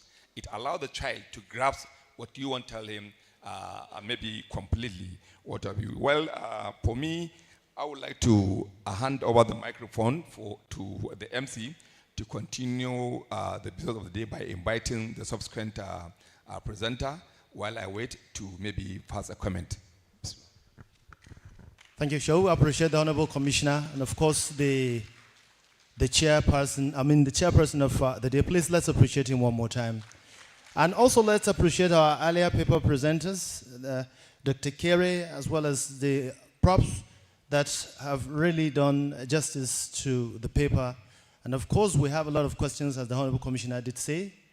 I don't know, we don't have a session for question and answer. I know you have several questions posed to the two people, that is the person that made the presentation and the anchor of the session. But anyway, we will see what we can do between now and some time where we'll be given a chance to do that. Thank you.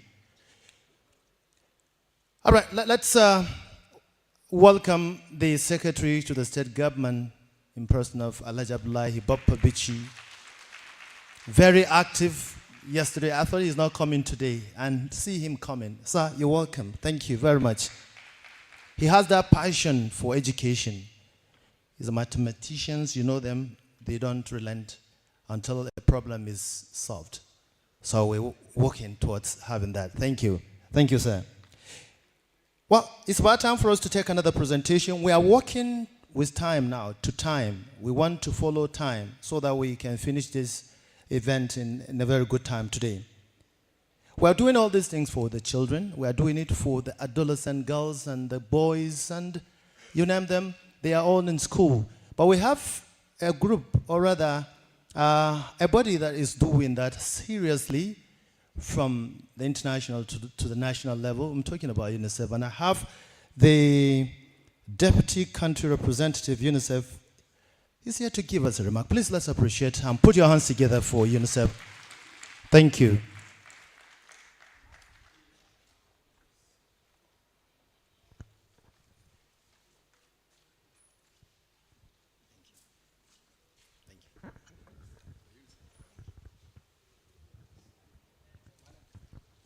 Assalamu alaikum and good morning. The Secretary to the State of Government of Kano, the Honorable Minister of Education represented by Dr. Folake, the Commissioner of Education, Development Partner, I see Yan is here as well, and the education experts. It's an honor and privilege for UNICEF to be also invited to this conference. And on behalf of UNICEF, I really would like to thank the government of Kano State, the Partnership for Learning for All in Nigeria, and Arwa Consultative Forum for organizing this conference on education recovery. And I think this is such an opportune moment in Kano as well, because His Excellency, the Governor of Kano State, Engineer Abba Kabir Yusuf, he declared education as an emergency in Kano State, and thus it requires emergency response. I'm not going to go into the numbers of out of school because there is a lot of discussion who should be included, who should not be included. But we know for sure that a lot of children are deprived of their basic rights to education.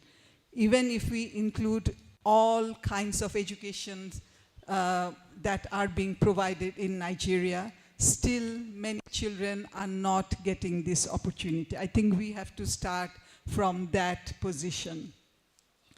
Because education is not a privilege. Education is the basic right for all children. And we are all sitting in this gallery, sitting, because we had the opportunity to have the education. So we are very, very privileged in that sense, and we had that basic rights.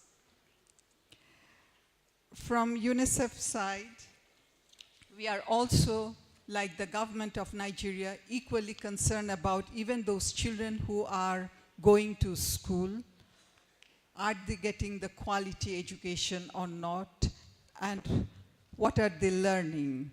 And through assessment, we also know that a lot of children, even they are sitting in different kinds of schools, formal schools, non-formal schools, Al-Majiri schools, are they actually learning? And my previous speakers, they talked about knowledge. Are they getting the knowledge that are required for this era, 21st century or not? So this is a question we need to ask ourselves. And as adults, are we giving them enough opportunities for learning quality education or not? So globally, there is also a learning crisis going on, and Nigeria is not an exception. And as we know from different surveys that over 70% of the children who are at the primary level, they cannot read with understanding or even solve mathematics problem. And also Nigeria, like many other countries, has signed to Sustainable Development Goal 2030. So they have very standard indicators. And this country is also going to Secretary General's office this year to report what are the ranks, what are the indicators that we have achieved. And unfortunately, the goal for education is not attained, like many other countries, for Nigeria as well. Yesterday, His Excellency, the Governor of Kano, we had a meeting with our representative, Christian Munduet, and he also acknowledged that a lot of children are not going to school in Kano State. It's coming directly from the governor. He quoted a figure. I'm not going to go to the figure because then the controversy will start again about the accuracy of the figure. But he has actually taken that as one of the serious leadership agenda for him as well. But also at the same time, we are very pleased to see the state government and the education authorities' commitment to rectify this situation in order to bring these children not only to the school, but also improve the learning outcomes as well. I just would like to be fair to my colleagues who have written a long speech for me, so I need to quote some figures here as well. So we are really very, very happy to know that the pledge by His Excellency of Governor of Kano to construct additional capacity in terms of school, close to 28 classrooms will be constructed in the next 3 years across 44 LGS. So really would like to applaud that. And that will create a space to enroll close to more than 900,000 children. But also that will improve to the pupil to classroom ratio as well. Because if we put children, it doesn't matter what kind of school, formal, informal school, in a space where they don't have enough space to interact with the teachers as well as with their students, the conducive environment will not be there. But also when I just entered this room, they were talking about the teachers' quality, the recruitment of teachers as well. So more than 5,000 teachers will be recruited who will be served under BESDA project. And also Kano state government committed to recruiting additional 10,000 teachers, which will reduce the teacher-to-pupil ratio to Kano with currently average 1 to 109 in primary and 1 to 60 in junior school JSS. These commitments are also accompanied by increase in the Kano state budget, which we really applaud, to 29%, almost 30% from 26%. Again, nothing happens if we don't have the resources. And in order for us to sustainable development for any country, while we partners can provide a lot of support, technical support, but in order for sustainability, the resources need to come from the government. And so we really, really would like to thank Kano governor for showing his leadership. And then maybe we can create a healthy competition among other states that which governor is providing support for education. From UNICEF side, we are a very proud partner in this endeavor because we truly believe education brings transformative changes in human beings' life, and that starts from early education to primary education to secondary education. So we have been working with partners because there are many partners, and I'm happy to see that many partners are really, really genuinely interested in education. And along with those partners, UNICEF commits to support government of Kano to develop a multi-sectoral education response and recovery plan in line with the identified problems or bottlenecks and priorities. Also, in order for us to reduce the number of out-of-school children, we also recognize the importance of Al-Majuri school. But also we want to support in bringing reform in the Al-Majuri school, which will be one of the areas that we would like to continue our support. Because as we know that the Quranic schools are populated by huge number of children, and if integrated, it offers an opportunity to provide access to participation and learning to more out-of-school children, but we need to also make sure that there is proper reform there. Safe School program is another area where we would like to continue our collaboration. We know that UNICEF worked very closely with FCDU in the previous era in GAP, and we have very good assessment and evaluation showing transformative and incremental changes, both in improving the learning outcome as well as enrollment as well. So with lessons learned from GAP 3 and the tested models such as enrollment drives, cash transfer, which has actually significantly contributed to reduction of out-of-school of children, this will be taken into scales as well. We know that the economy is an issue for one of the drivers that do not allow children to come to school. So also we will be working with the government for social protection program, and if allows for cash transfers as well. We will be supporting in providing alternate learning pathways, and I'm very proud to say that Nigeria is one of the countries that has one of the largest enrollment in NLP. So kudos to all of you. And then, of course, we will be working hand in hand with partner and state government in generating evidence and building capacity, as well as building the capacity of the teachers. So, ladies and gentlemen, we stand ready to work with you, to be with you throughout this journey. Please count on us. We are here to provide technical support and also policy level strategic guidance as and when required. So with that, thank you very much. Thank you. She's quite amazing and within time. Well, I think I don't have much to say here. The only observation I have is the issue of out of school. With the little experience I have when I became the Commissioner of Education in Kano State, I understand that some of this issue of out of school are as a result of unintended or consequences of certain policies being taken by government. I can give you like 2 examples. I saw the principal of GGC Dala. Is he here? GGC Dala. GGC Dala, are you here? Dala. She left out.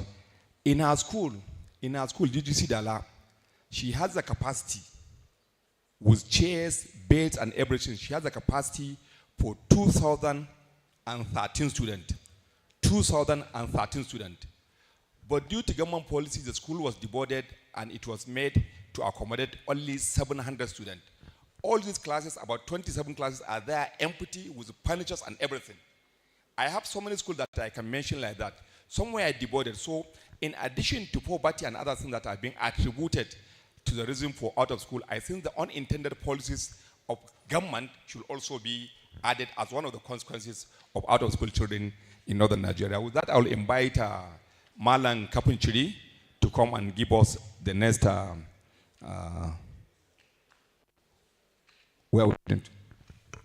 Thank you, Honorable Commissioner. Thank you, Chairperson. Please let's appreciate the Honorable Commissioner. And of course, let's give a very good round of applause to the UNICEF team, headed by Dr. Ronak Khan, Deputy Country Representative. Please, let's appreciate her one more time. Thank you, ma. We have a series of presentations, but I would want to inform you that tea break is very much around the corner, and we'll be able to serve everyone sitting here from his chair. So you need not to go outside. You have your meal ticket for the tea break. We will serve you where you're sitting. Thank you. The next presentation, Mr. Chairman, is a presentation by Rudolph Pofo. He's a MasterCard Global Engagement, leads Africa and Ghana. Please, let's appreciate him as he's going to talk to us on EdTech Hub, Rapid Scan, key findings and reflections. Please, let's appreciate Mr. Rudolph, please. Thank you.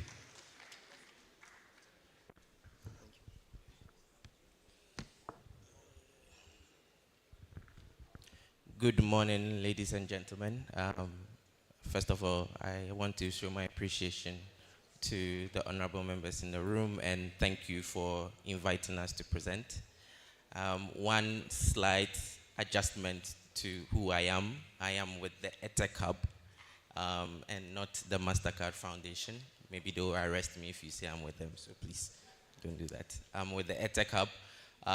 It's an organization or a program that has been set up by FCDO, UNICEF, the World Bank to support ministries think about how they utilize evidence to effectively implement education technology.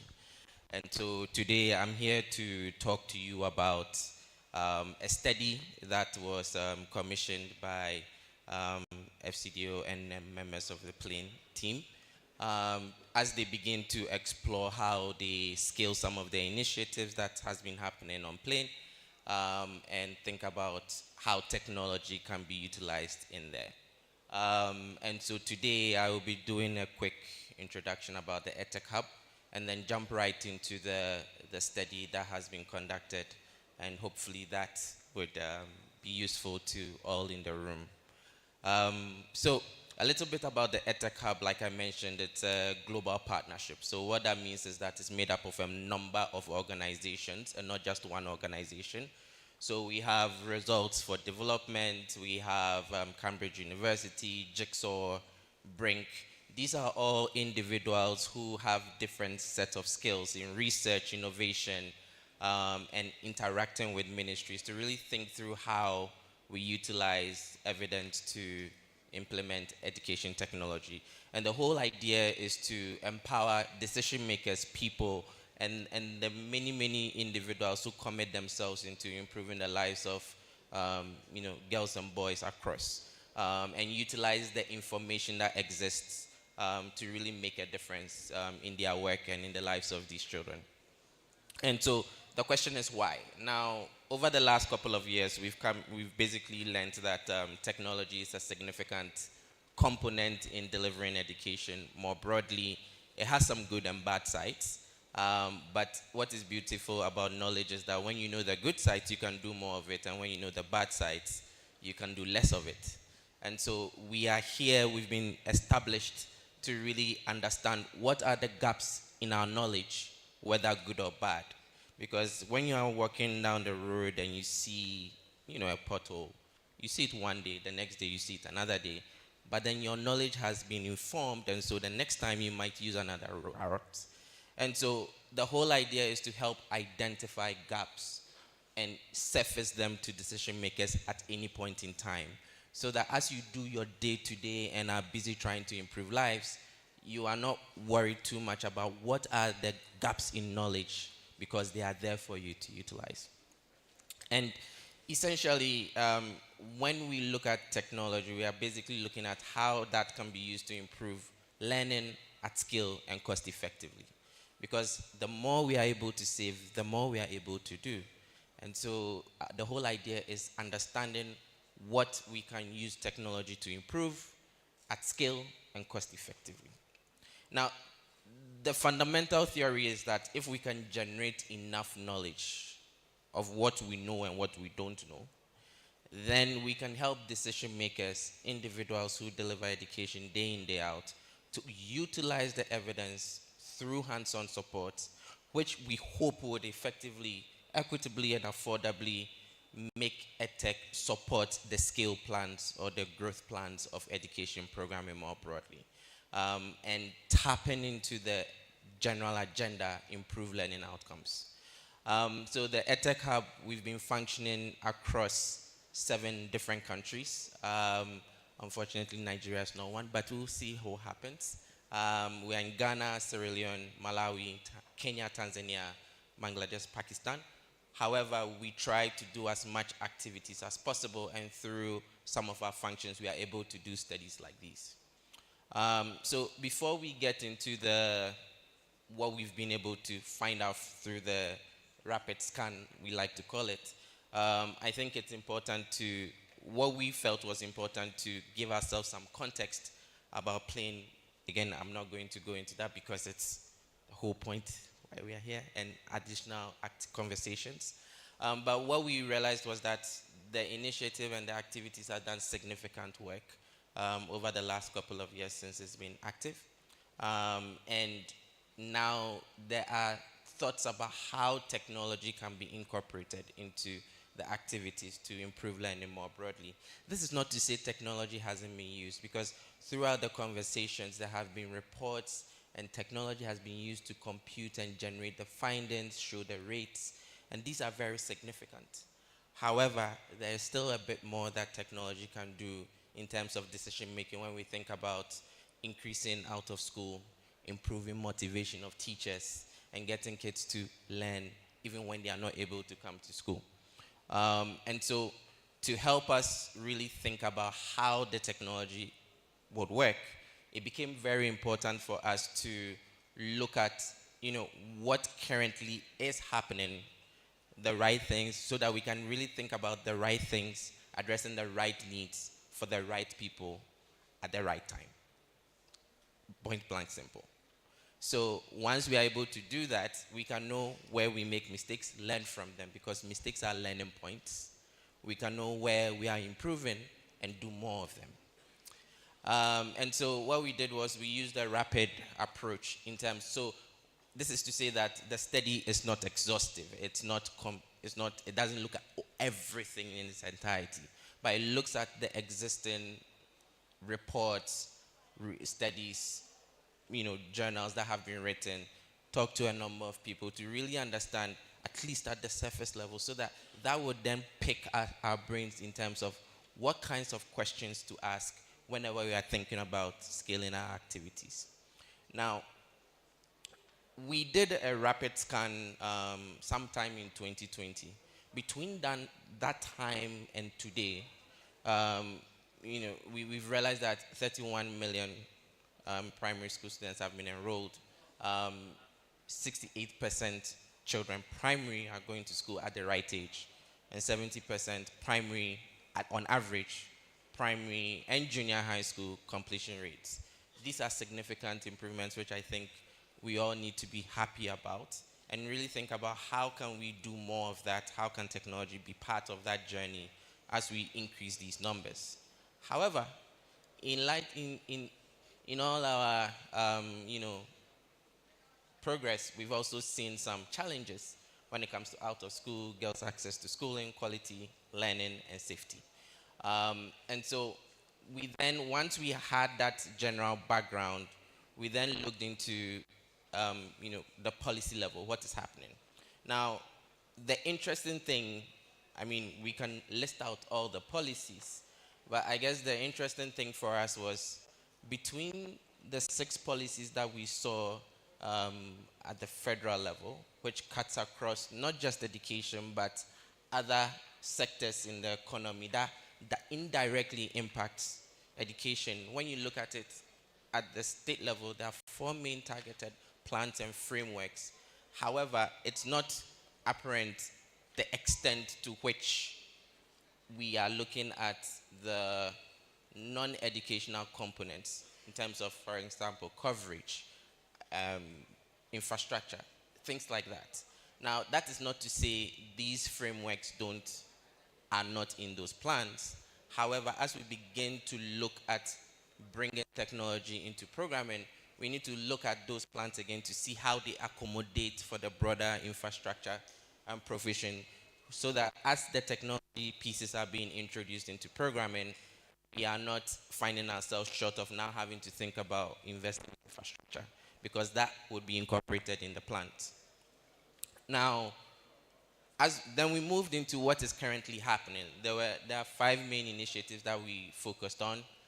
We looked at the Smart Schools program, digital resource centers, learning passport, relearn, and inspire. These are programs that at some level most of you have interacted with at some point. The report will be shared so you can read a bit more about. Again, the interesting piece about those initiatives, you realize focus on specific things, and it's critical to highlight, because then you can then look at what are we not looking at. When you look at these initiatives, they are focusing on teacher training and capacity building, especially in digital literacy, student engagement and improving learning outcomes, accessing digital content that are aligned to national curriculum. So now, then the question is, do we do more things to address more areas? Or do we look into the existing initiatives and think about how they can then plug into additional areas? Because some of these initiatives don't explicitly talk about out of school. Some don't explicitly talk about girls' education. They don't explicitly talk about that. So then it begs the question, can we start looking into those things? Then we go into some numbers. It's very common for researchers to then bring numbers and charts, which are nice. But one of the things we like to do at the EdTech Hub is use these numbers and charts to tell stories. Because each and every number, each and every chart, at some level, connects to a human being. And every human being has a story. And so we try to look beyond the numbers to tell stories. Now, we look at mobile devices, for example. From the chart, it's very clear that computers are at the lower bottom of the field. However, I guess the question is, when you look at mobile devices, it's very high. When I was looking at these numbers, my question is, what are the perceptions of those who own the phones? Who own the phones? How willing are they, to use the phones in learning? Because then there's a whole behavior change that comes into that conversation, which then sometimes moves away from the technology.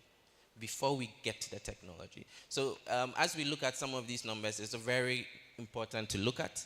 We can also look at disparities against access to mobile ownership, usage, and ICT skills, which is something we can dig into. I have 2 minutes. One of my favorite slides is looking at percentage of basic school in northern states in terms of devices. Looking at the devices and the percentage that have access to electricity versus the percentage that has access to internet.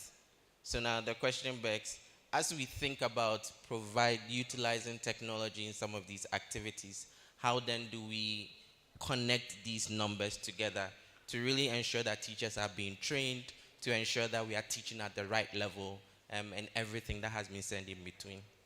There are a number of key considerations, but I'll jump straight into the, some things we could potentially look at, which are opportunities. I'm glad folks from UNICEF said that one of the focus was on research and funding into looking at how some of those funding activities can be looking into what we know and what we don't know about technology, and some of these activities would be an interesting place to look at, because doing this work over the last 5 years, we realized that there's not a lot of funding that goes into EdTech research by the benefit of FCDO and some other funders. We've begun to see a lot of evidence around this over the last couple of years. Building digital skills comes at the very top of those conversations, because you can put the computers, the phones, the laptops in the rooms, but where there's very limited digital skills to really make a difference, and where those digital skills are being linked to teacher motivation and students' passion for subjects, it becomes very difficult. So in as much as we are from the EdTech Hub, we also understand that before the technology, there are some behavioral changes that need to happen. Creating data culture, there's been several conversations about use of data, presentations saying, sharing the findings.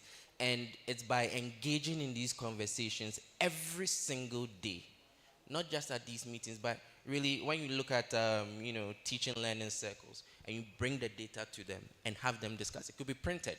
It doesn't mean it's not technology. You print the data, take it to them, try and explain and discuss with them so that people at the basic level can also appreciate the information and start speaking data. We speak data every day. Today I see colleagues, I see brothers, I talk to them. That is data. So as we speak and live data, it becomes part of us. We learn faster, we fail faster, and we move faster. Improving quality learning is one of the components that we need to look at. And across the board, the Hub has done significant work around that in Tanzania, Kenya, across multiple sectors. But definitely, thank you so much for having us here. And I hope this conversation or talk has been useful to you all. Thank you.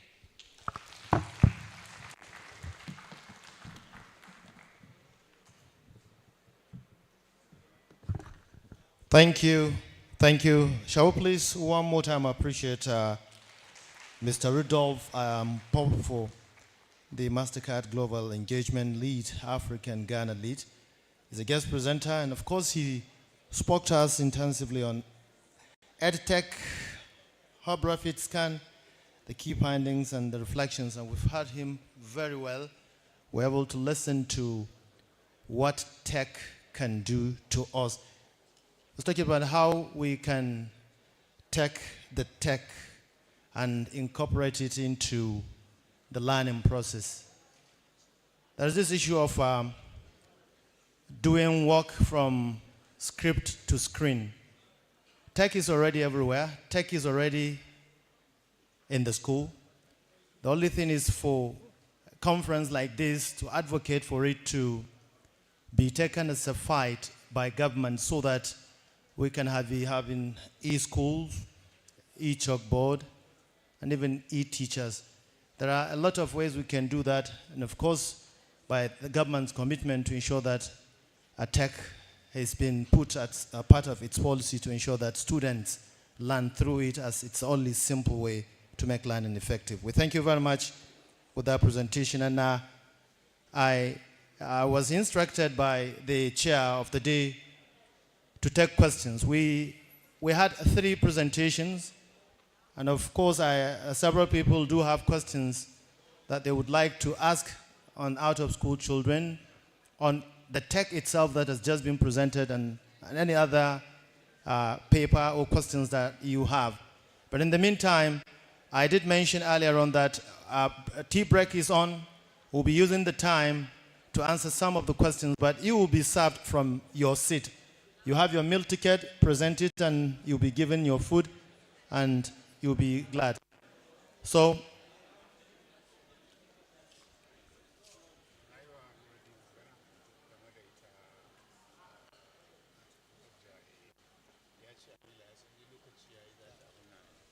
okay, questions?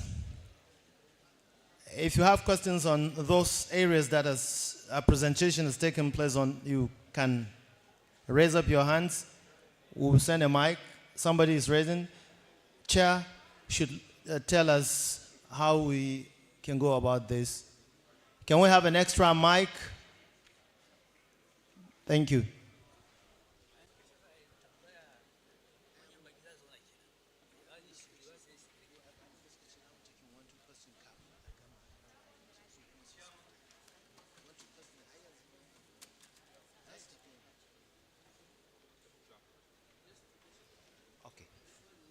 All right. Thank you. A lady here.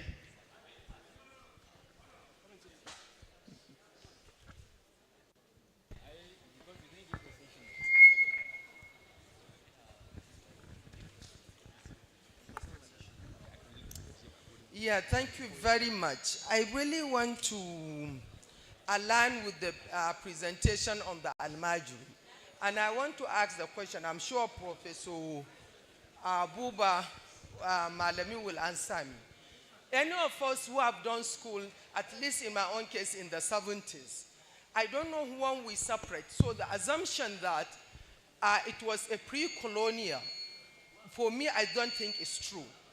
Because I could recall in my primary school, I was writing letters to my fellow Almajiri in Almajiri school in Ajami when I was in secondary school, and they would be replying me in Ajami. So at what stage did we suddenly make them illiterate and we are no longer communicating with them? That is, we that have gone through the Western education, we are no longer communicating with them. Thank you. One more question, somebody here.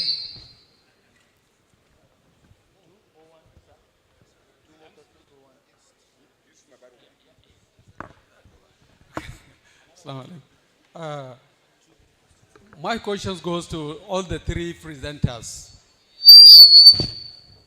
Is that I could remember 1984 or so, the then Governor Daku initiated the establishment of model Quranic schools using brick blocks. That was the genesis of establishing Tajweed and Tafiz senior secondary schools. And now, we want to solve the issues of Almajiri girls and boys.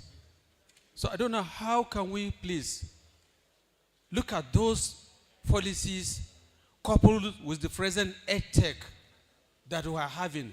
Even Almajiri, you see him with a smartphone in one side, looking at pictures. Why can't we look at these issues? How can we do it in order to at least to revive those model schools using EdTech and then enroll those boys and girls into schools? Thank you.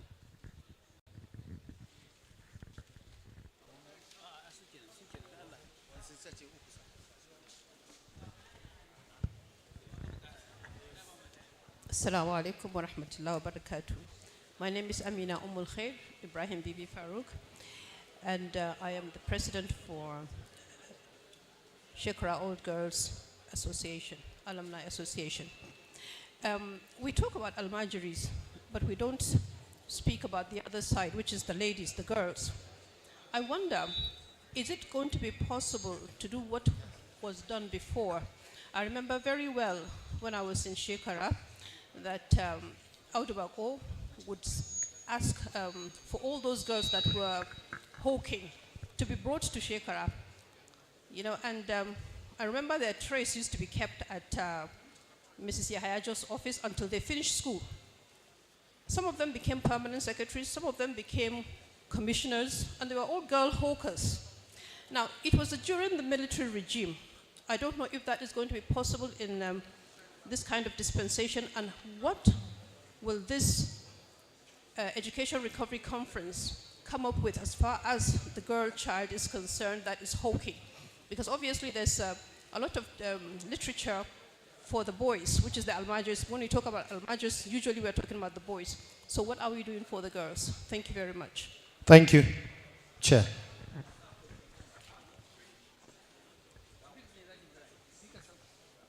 Okay.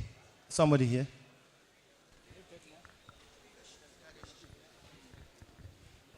That person is sitting. Yeah.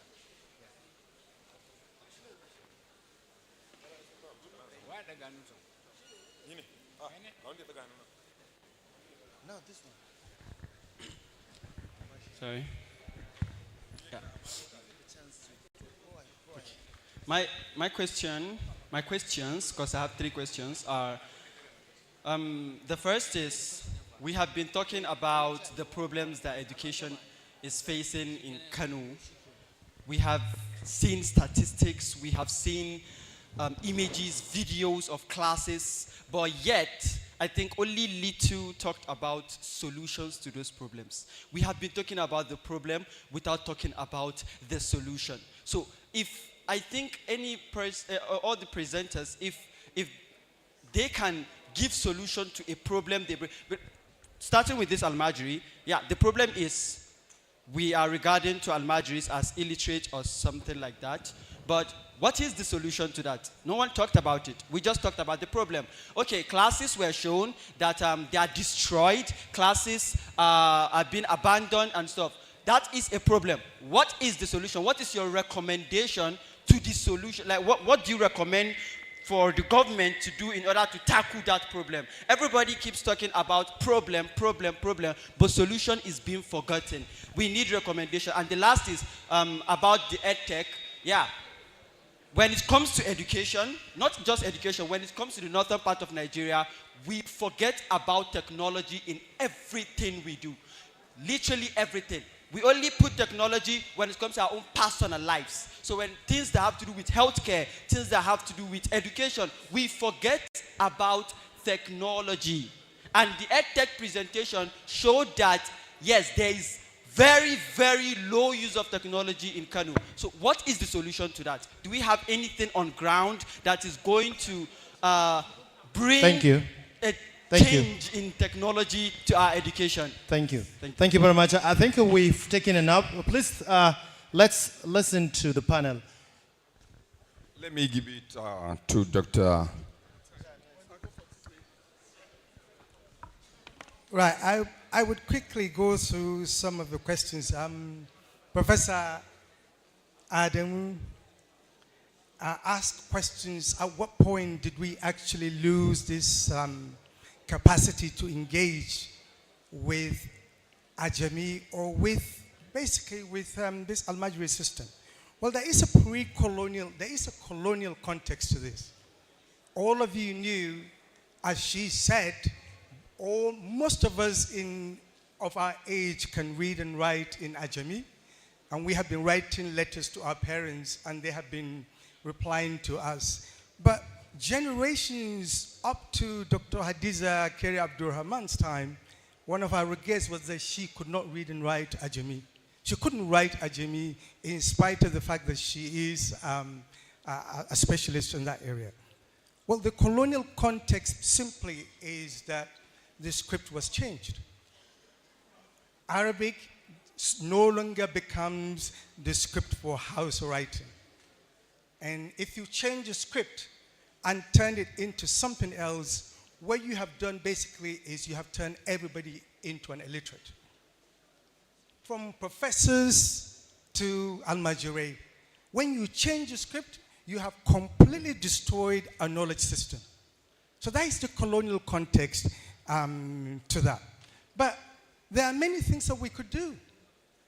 We could restore those. I have talked to you about all the great people that we talked about, Professor Shehu Galadanchi, Professor Sani Zaharaddin, the kind of people that people would call Chikakken Namboko.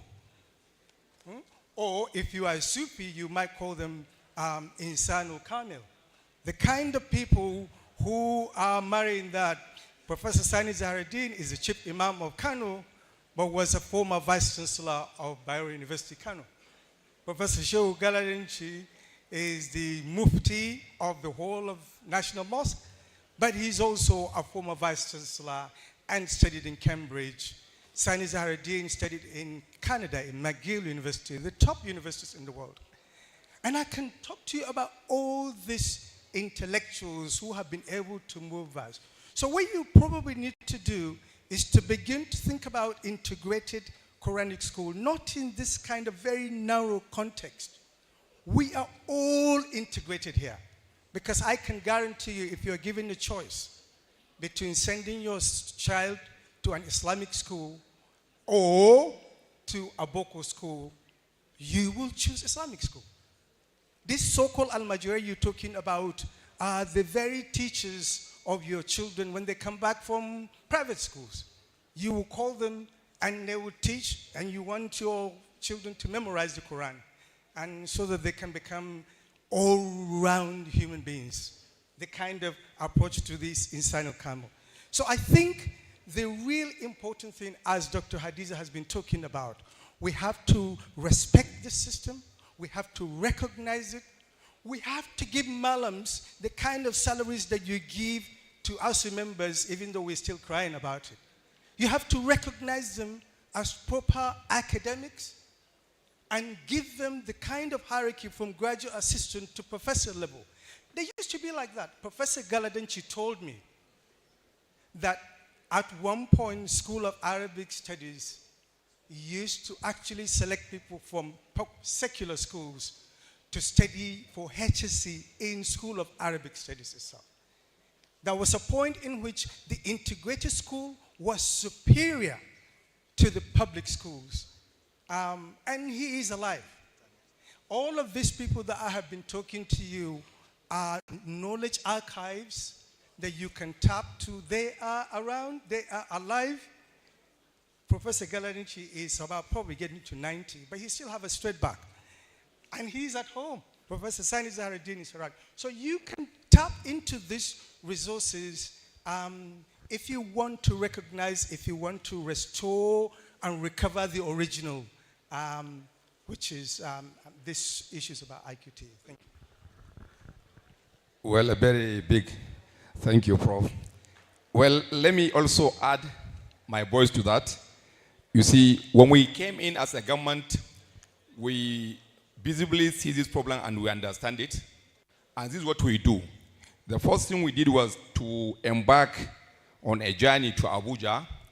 By the Director of His Excellency, the Governor, we went to the Egypt embassy, and we are able to, I'm speaking to you now, we are able to scare poor Arabs that are not teaching our School of Arabic Studies right now in Kano. We've also entered into an agreement with them. We are going to send 100 young boys and girls to Al-Azhar University for Arabic language learning. We are in the verge of doing it. We have already approved the money for the screening exercise. We are going to take five students from each school. We'll screen them. They will start for an examination. At the end of the day, we are sending 100 to Al-Azhar University for inclusion. I think I also want to buy this idea of involving the Malans in all that we do, because when the BESDA program came in, where is Chairman Bev? Chairman Bev. He's outside. Okay, no problem.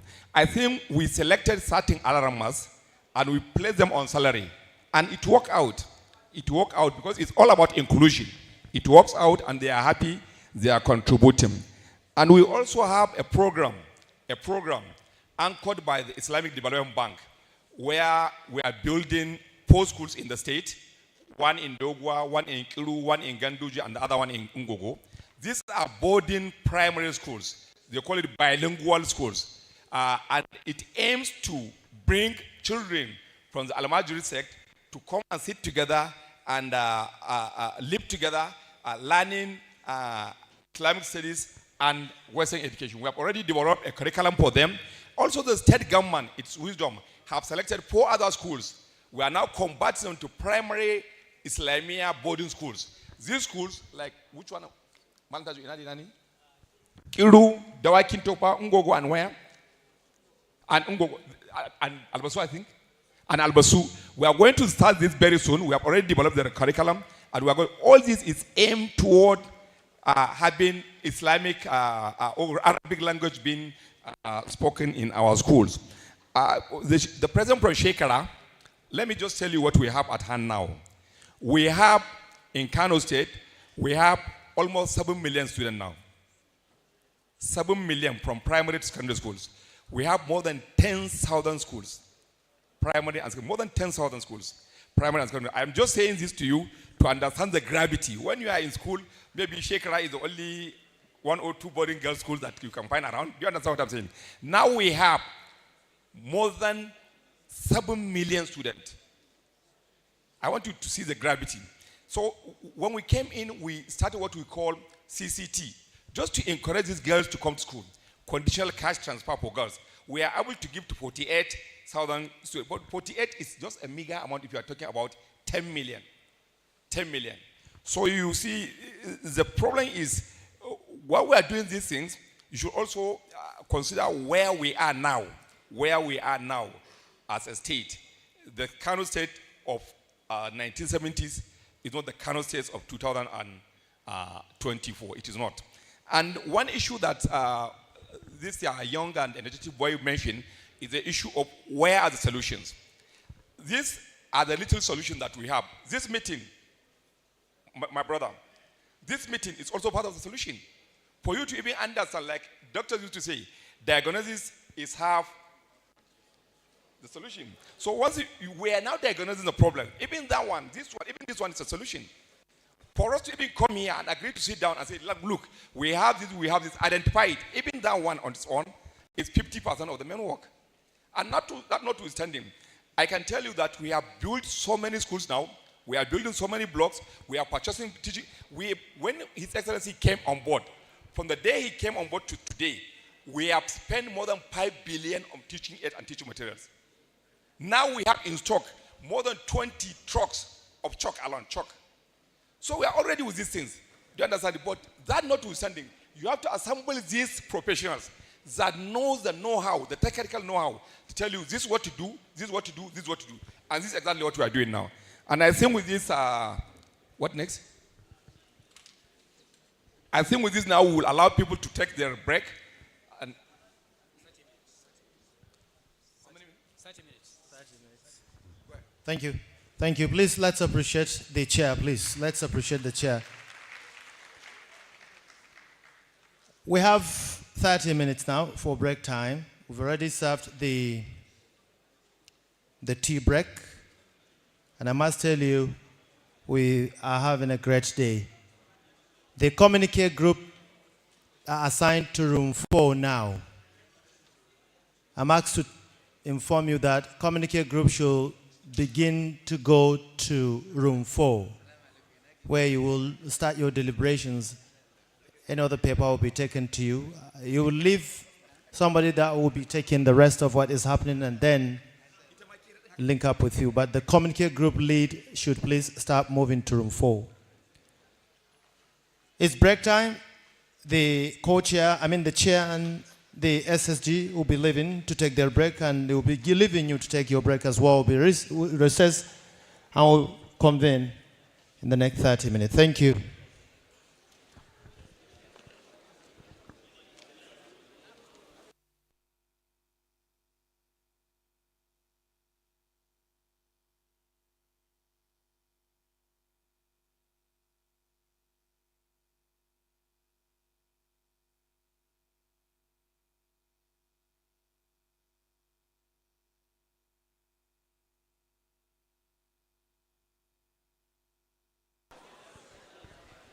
And we understand it's almost time for prayers, so please, after the break, you pray, so we come back. Before you come back, pray. Before you come back, pray. Yes, time is going. It's almost 1 o'clock. Thank you.